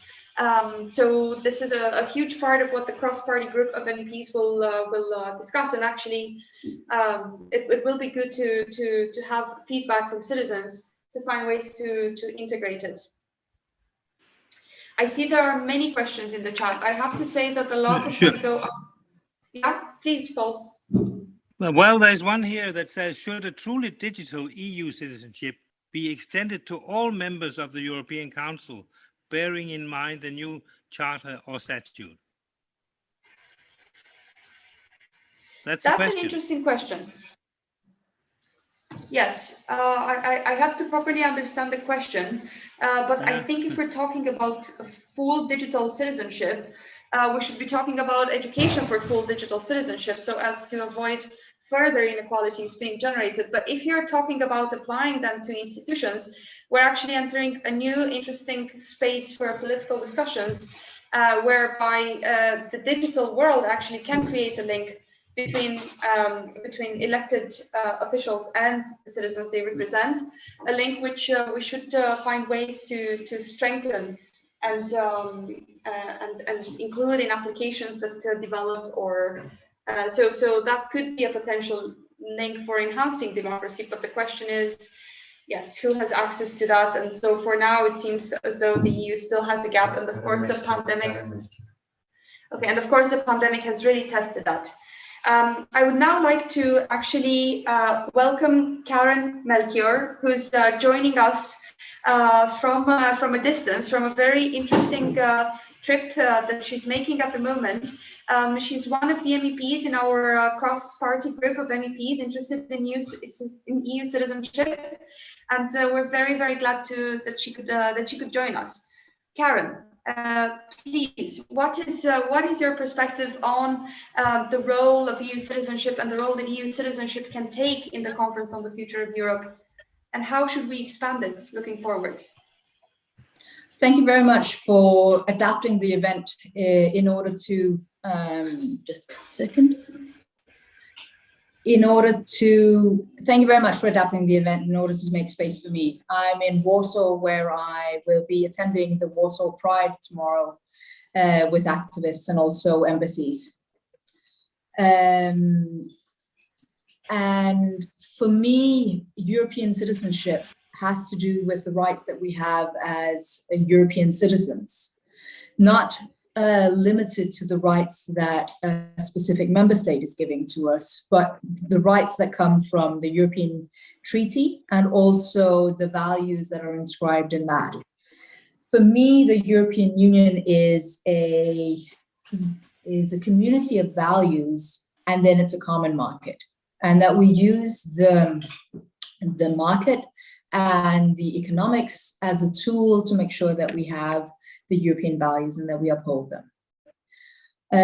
I took the train to Warsaw, so I had a stopover in Berlin and met with a Danish woman who was living there. And she had been studying in Berlin for a number of years. And she was very upset by the fact that she no longer had the right to vote in a national election. She says she only has Danish nationality. She's now living in Berlin for 4 years. and is studying there and is hoping to perhaps find a job there. And she has lost the right to vote. And she didn't realize how important it actually was for her until she lost it.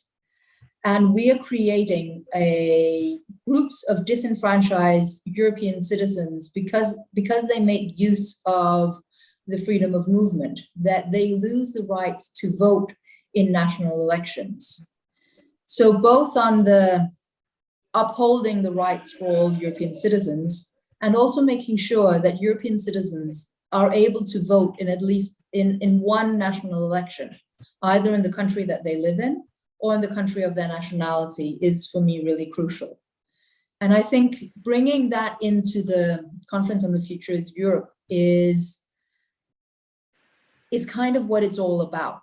Because how can we have a conference on the future of Europe without looking at what kind of future that the European citizens want?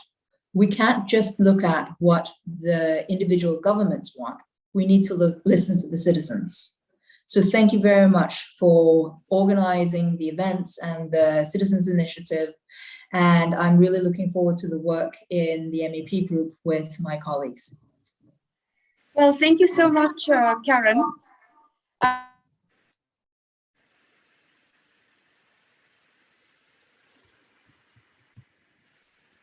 Yes.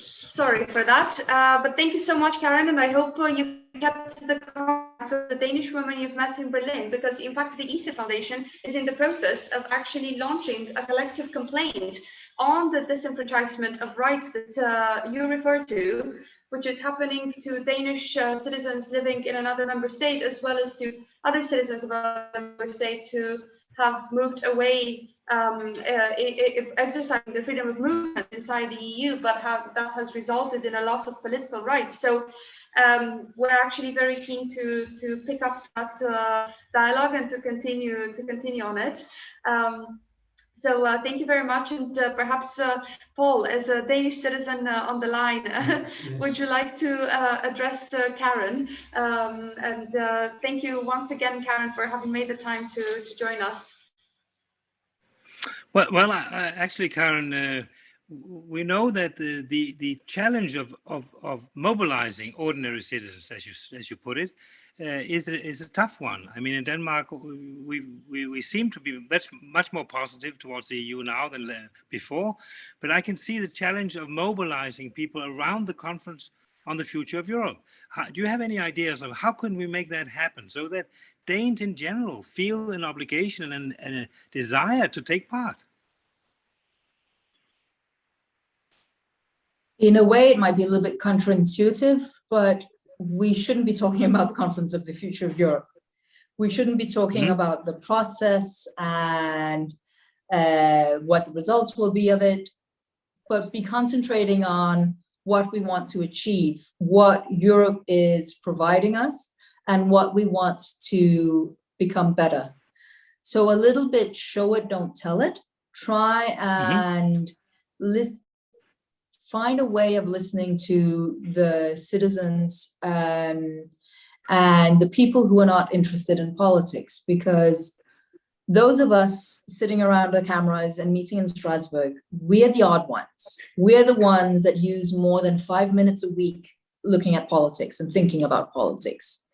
It's the rest, the 80% of or more of the rest of society that are the normal ones. They don't think about politics. They need to pick up their kids. They need to figure out what to make for dinner that night. They need to find out where they're going on summer holiday. They don't have time for politics. So we need to show them and not just tell them that Europe is important for them and their daily lives. In Radikale Venstre, Danish Social Liberal Party, we've arranged for a process of so-called deliberative democracy, where we have invited citizens to call in for to apply to become a member of a citizens council, where there first were experts explaining how the institutions work, European policy, how it's developed, and then listening to their thoughts and giving messages to the politicians of Radikale Venstre and we'll be taking this forward. They are finishing the report in these months, and I'll receive it in August. But I think this combination of actually listening and also providing some information, because I think too many people don't have an opinion about Europe because they think they don't know enough about it. And we need to, it's a little bit of a two-edged sword, because we need to let them know what's happening, but at the same time, don't let them feel like they can't have an opinion about Europe because they're not experts enough. So show it, don't talk about it, and also try and invite smaller groups in, and then combine the expertise along with the politics. This is one of the lessons that I'm going to be bringing forward, is as far as possible, combine political events with an expert, and then have the politicians discuss what they want to, what they as politicians want to do about it, so that we don't sit and argue about what the facts are, because the expert had laid out the facts, and then there are political choices to be taken afterwards. Sorry for being so long. No, but it's a fantastic introduction, I think. And I totally agree with you. You were not here when I referred to my wife's tennis group. And when I ask them to talk about Europe, they look at me and say, what do you mean? I mean, we don't care about you. I mean, that's not a topic. We want to talk about our grandchildren. We want to talk about tennis, you know, our forehand, our backhand, the smash, the volley. And but when I try to remind them that they, as a group of plus 60-year-olds who play tennis, you do a lot for your own health. You do a lot for Danish health. And you also do a lot you show something about European health. And I think that's something we can all agree. We want a healthy continent. So I totally agree with you. Show, don't tell. That's a no-brainer in a way, you know? It much too complicated. It's harder to do than it is to say. Yeah, I know. But you're on the right track, definitely. And have a wonderful day tomorrow. That'll be interesting, I think. You know, I hope it'll be a warm one, but there are lots of activists here, and I'm already happy that I'm here no matter what happens tomorrow, because a lot of them have said how much it means to them that there is international presence, and somebody is seeing what's happening. And also, just from practical side, the more embassies that attend, there's quite a lot of diplomats that'll be attending tomorrow, and the more members of parliament, the more policemen will be there to protect the parade. Okay. And we need to remember the sentence, 90% of success is showing up.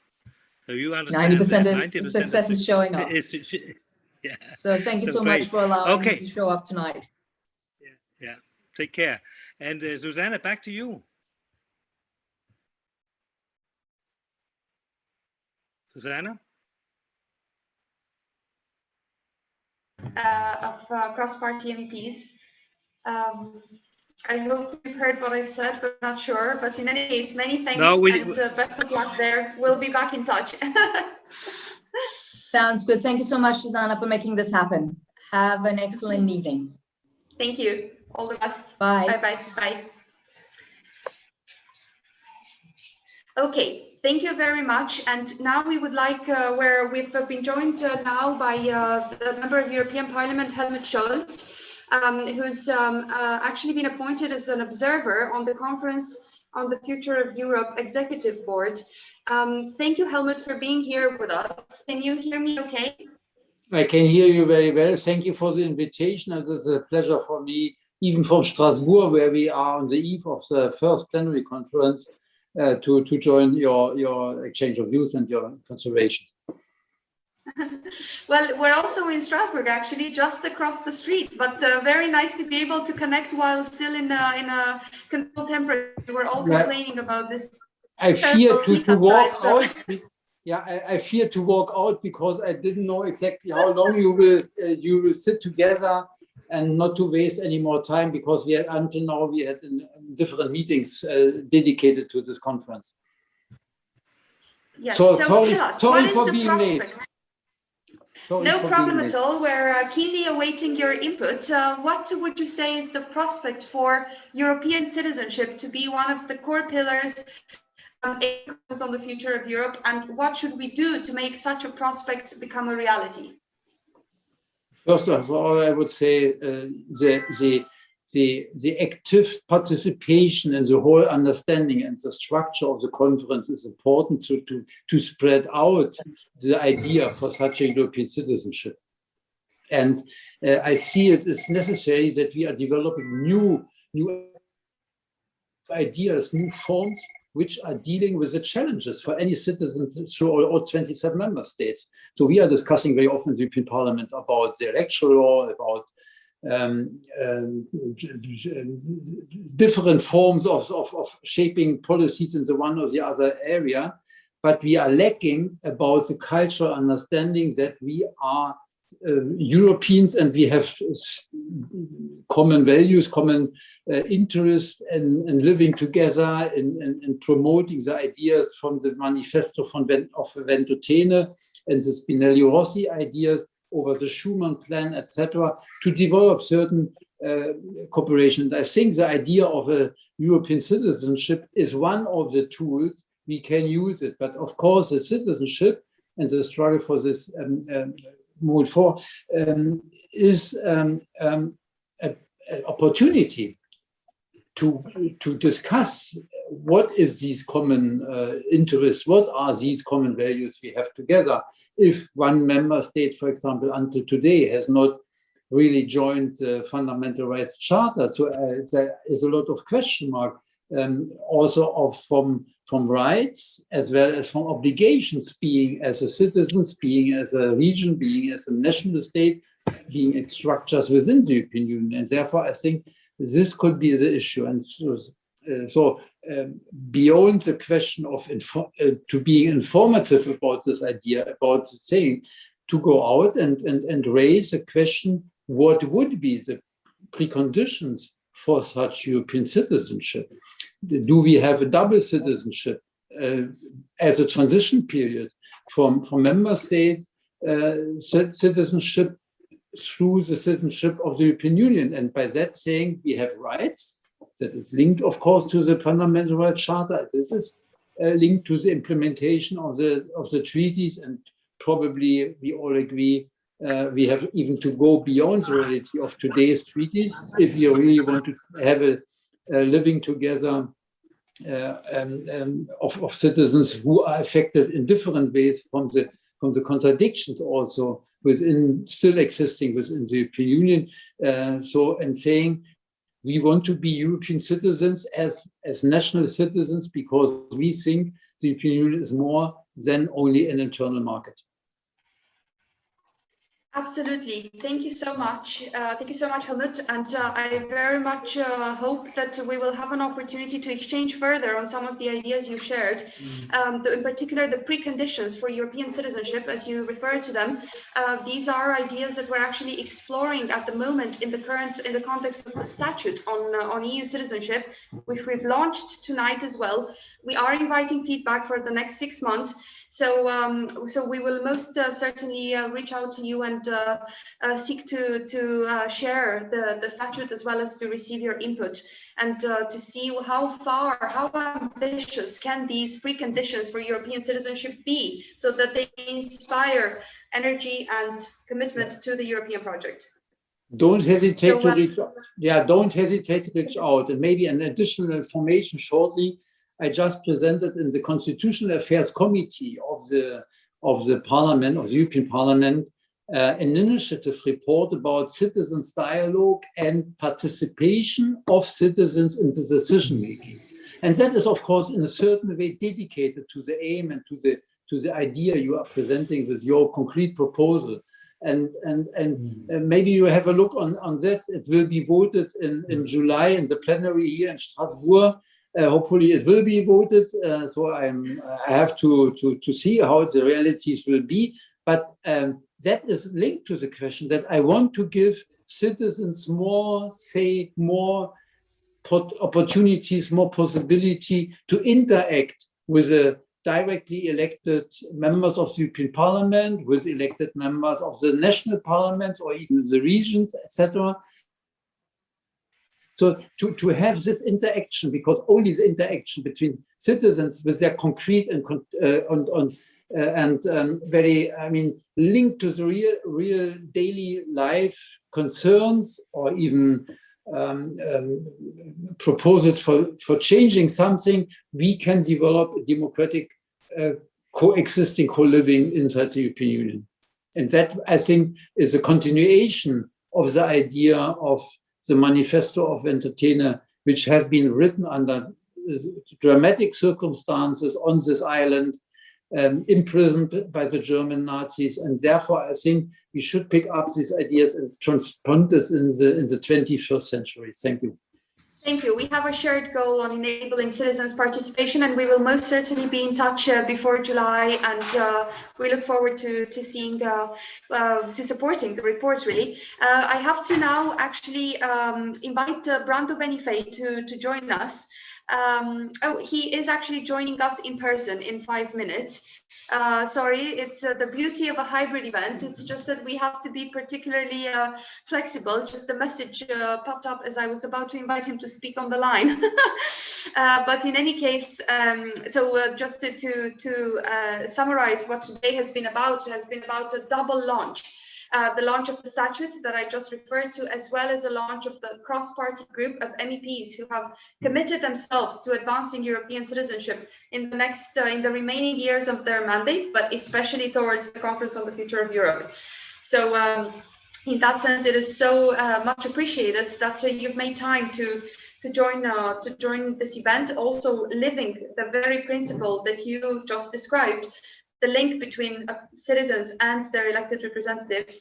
So we thank you very, very much for that. And of course, you are invited, and we very much hope that you will become a core member of this group, and that we will have a chance to brainstorm regularly on these topics. Thank you. Best of luck tomorrow in the plenary, and also we'll seek ways to follow what's happening. It won't be very easy. I think, Nicolo, do you have tips on how to follow what's happening in the parliament? Susanne, I have to say, you did a fantastic job. It's like being a radio host here. I'm sitting in admiration of your capacity to manage a multiply complicated process, which makes me think of how complicated it must be in the executive board of the conference as well, with different moving parts. I mean, I think anybody can watch live the what's going on in the plenary tomorrow.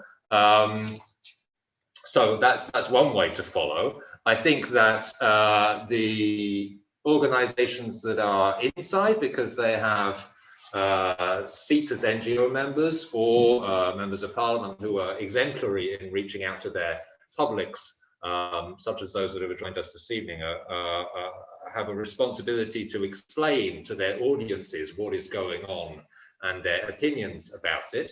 And the rest of us that are in a privileged position of knowing about this conference and perhaps have the time to follow some of it, which I guess is most of our cases because we have the privilege of being available on a Friday night, also have a responsibility to explain a little bit what's at stake in this moment. And a couple of people already mentioned that it's really important to talk about the conference and the state of negotiations in the European institutions and so on.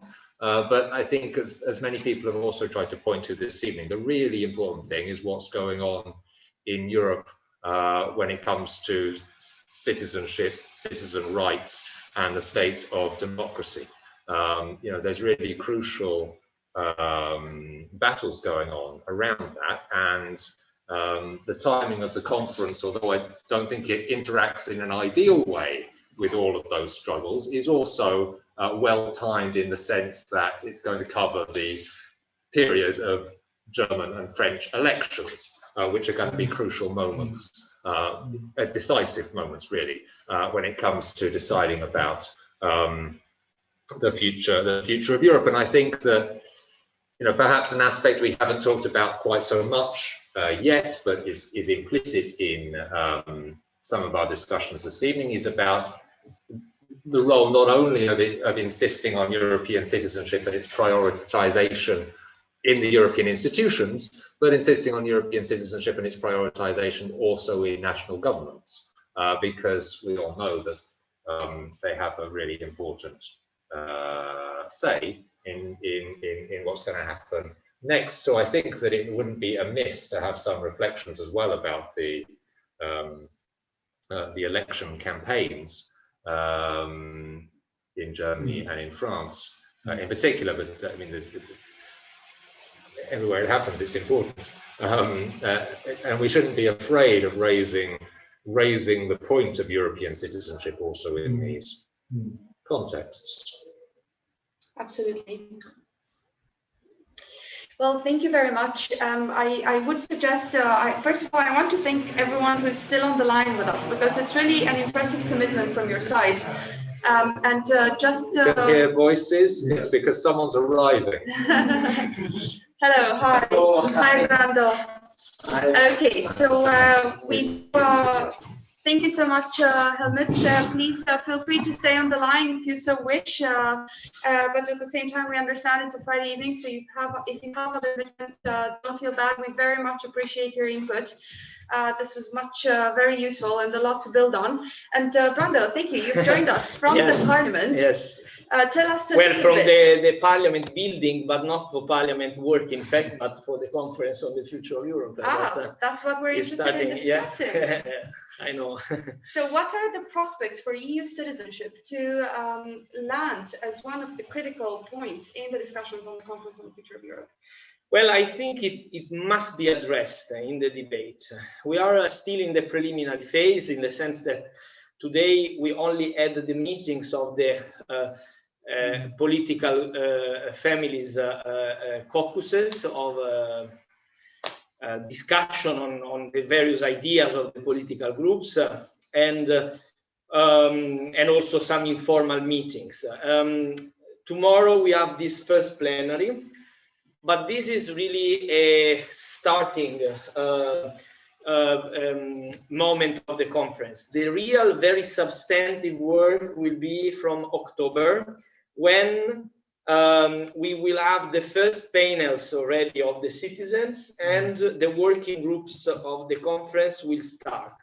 Why are these working groups important? Because in these working groups, you will have around 40-50 people from national parliaments, European Parliament, governments, civil society, and citizens coming from the citizens' conferences, the panels, that will have to debate on 7 different topics in the online platform, which you might have used. There are 9 topics, but the working groups will be 7. And in these 7 working groups, the real substantive work will happen, that will be reported to the plenary of the conference. These working groups are on different topics. One of them in which, hopefully, because we are still negotiating who goes where, but one of them is called the European democracy. And everyone considers that in the end, the more pivotal group, because most things that we will discuss in the other groups, digital group, migration group, social group, they will be linked on to be possible. The ideas that are developed, they will be all linked to the fact of having a working and effective European democracy. Part of that will be also the issue of voting rights, voting ways of voting, electoral law, and so on. So, especially if I will be there, as I hope I will be, but I would say it's probable I will be there, I will also work on the topics that are especially dear to you, European citizenship and all related issues, and the voting rights, and the issues of, we can say, of a European common culture and spirit. Obviously, it will be very important also what happens, in my view, more for the citizenship concept part, what happens also in the education and culture working group. That will be also another working group. which also, I say it as we are in France, it will be chaired. We already know that the chair of this working group on education and culture will be the Under-Secretary of State for European Affairs, Clément Beaune. So some groups we know already who will be chairing, so we'll steer a bit the discussion. But for example, I mean, it's not clear where it will all lead, in the sense that I give you an example just from what happened now. We just had a meeting of an informal caucus.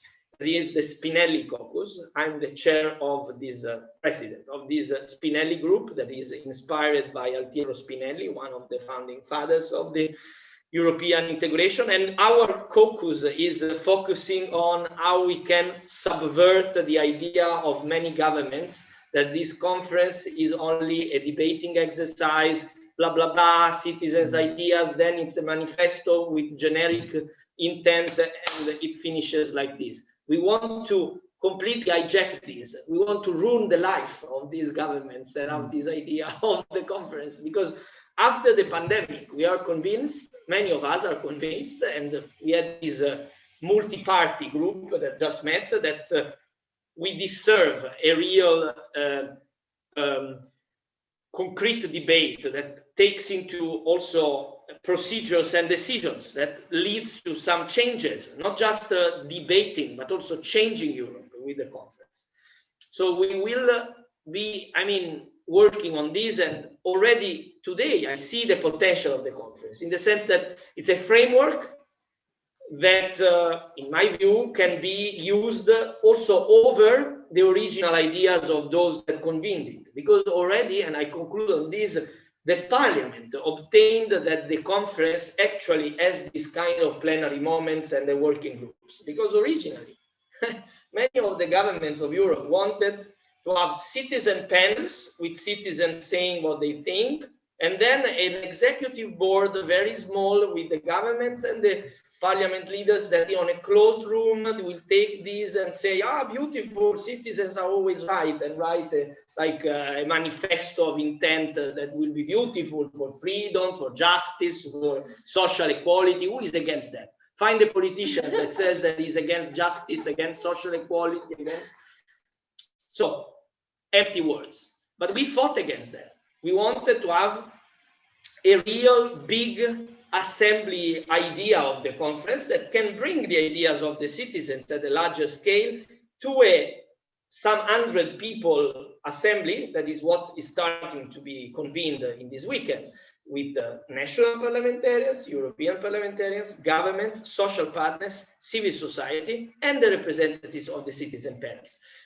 I think it's a representative assembly that the governments didn't want, because it's going to be difficult to say that we just ignore what the assembly of this conference will produce, will say, because it will look quite representative of a vast array of democratic representations. So I think it will be important for you also, for your work, for ECIT and for all the initiatives that you're leading, to look at what will be the evolution, because the conference might be an important also instrument to further develop your campaigns, your work, not only so in the traditional institutions, but also through this new concept that to some extent we still need to see how it will actually evolve. Indeed, and we had actually Richard Corbett stopping by earlier, who's explained to us the complexity of the structure. And in fact, we shouldn't be scared of this complexity, because it may well actually lead to a future way of continuous engagement between the institutions, between the MEPs, between the citizens, and it could actually shrink the space, the massive gap that you have between even the local level and the European level, or those citizens that perhaps don't see very much of Europe in their daily lives. So let's get used to this. Let's see how it goes. Let's give it our best, and we will certainly do that from the side of the organizing NGOs and our coalition partners here, Citizens Take Over Europe and others. Voters Without Borders, we will most certainly be engaged, as you say, on political rights as well. That's extremely appealing, and we've been talking about it for 2 hours and a half now, and we could still continue to talk about it more. And I see we haven't even lost our participants, so it must have been a very good discussion. So thank you so much for that. Thank you for joining us. And perhaps in terms of future steps, we're meant to also agree on future steps for the cross-party group of MEPs that we've launched tonight. Yes. Perhaps to just share with you that a previous participant, an MEP, suggested we develop a strategy for how to advance EU citizenship as part of the discussions or the part of the concrete follow-up to the discussions that will be taking place over the next year. So focusing on a strategy, developing a strategy, maybe that's something we could do inside the group. What do you think? Yes, I think we should work with the cross-party MEPs group that we are launching today, and I'm happy to be also a part of. I think we can use this platform to identify how can we strategically use the democracy working group of the conference to bring to a higher level of attention the topics that you are interested in and that the group of MEPs can develop, because some of us, of the members, are members of the conference. Those that are not, however, can influence the members coming from their political group. So yes, we need to look at how the groups are composed, because I mean, as I do politics, I mean, it's my duty, if I want to do things, to understand the power structure. And the power structure there is that the democracy working group is the one that will deal with your things. So it means that mostly it will be that group. So it means that we need to see who will be there and how to influence these people. That's how I see the very concrete follow-up to be done by the cross-party. So I mean, we need to take for sure also other initiatives outside the conference, but on the conference, I think we should look at how the democracy working group will be composed and then see how we can build a momentum for these topics in that. Brilliant suggestion. Let's take that as our first follow-up point once this announcement becomes public. And I should say that you've just helped me achieve the biggest goal we set out when we started this event, which was that we wanted to create a team. We were joking about the European Championship ongoing at the moment. And we said, well, tonight is actually about launching another team. And it's a team of the MEPs on the cross-party group and the citizens who took part here tonight. And we would like to see after the kickoff tonight that this team actually joins the European Championship that you've announced just now and manages to secure some very important goals. So thank you very, very much for your suggestions on how we can do that. Thank you for your presence and for your interest in this group. We are most confident that after tonight's event, the group will grow. And it will probably continue to grow, as you say, once we apply our strategy. So we'll see the MEPs in the political group supporting our demands. So thank you very much once again. And I think this brings us to the very close of our event. Thank you to those online. Thank you so much, Paul, my co-moderator, and the best coach ever. He's coached us on this European team kickoff metaphor. So thanks, Paul, for setting it out like that. It's a useful way to think about it. So please, to everyone, do stay engaged. I mean, you've followed us for 2 hours and a half on a Friday evening. It's much appreciated. You must be very engaged already, citizens. So let's stay in touch. Let's seek to give feedback on the statute of EU citizenship rights. We also launched that tonight, so it was a double launch of the group, launch of the statute. We look forward to receiving your feedback on both of these, and let's stay connected. Thank you very much, everyone. Bye. Bye-bye. Thank you. Thank you. Have a nice evening.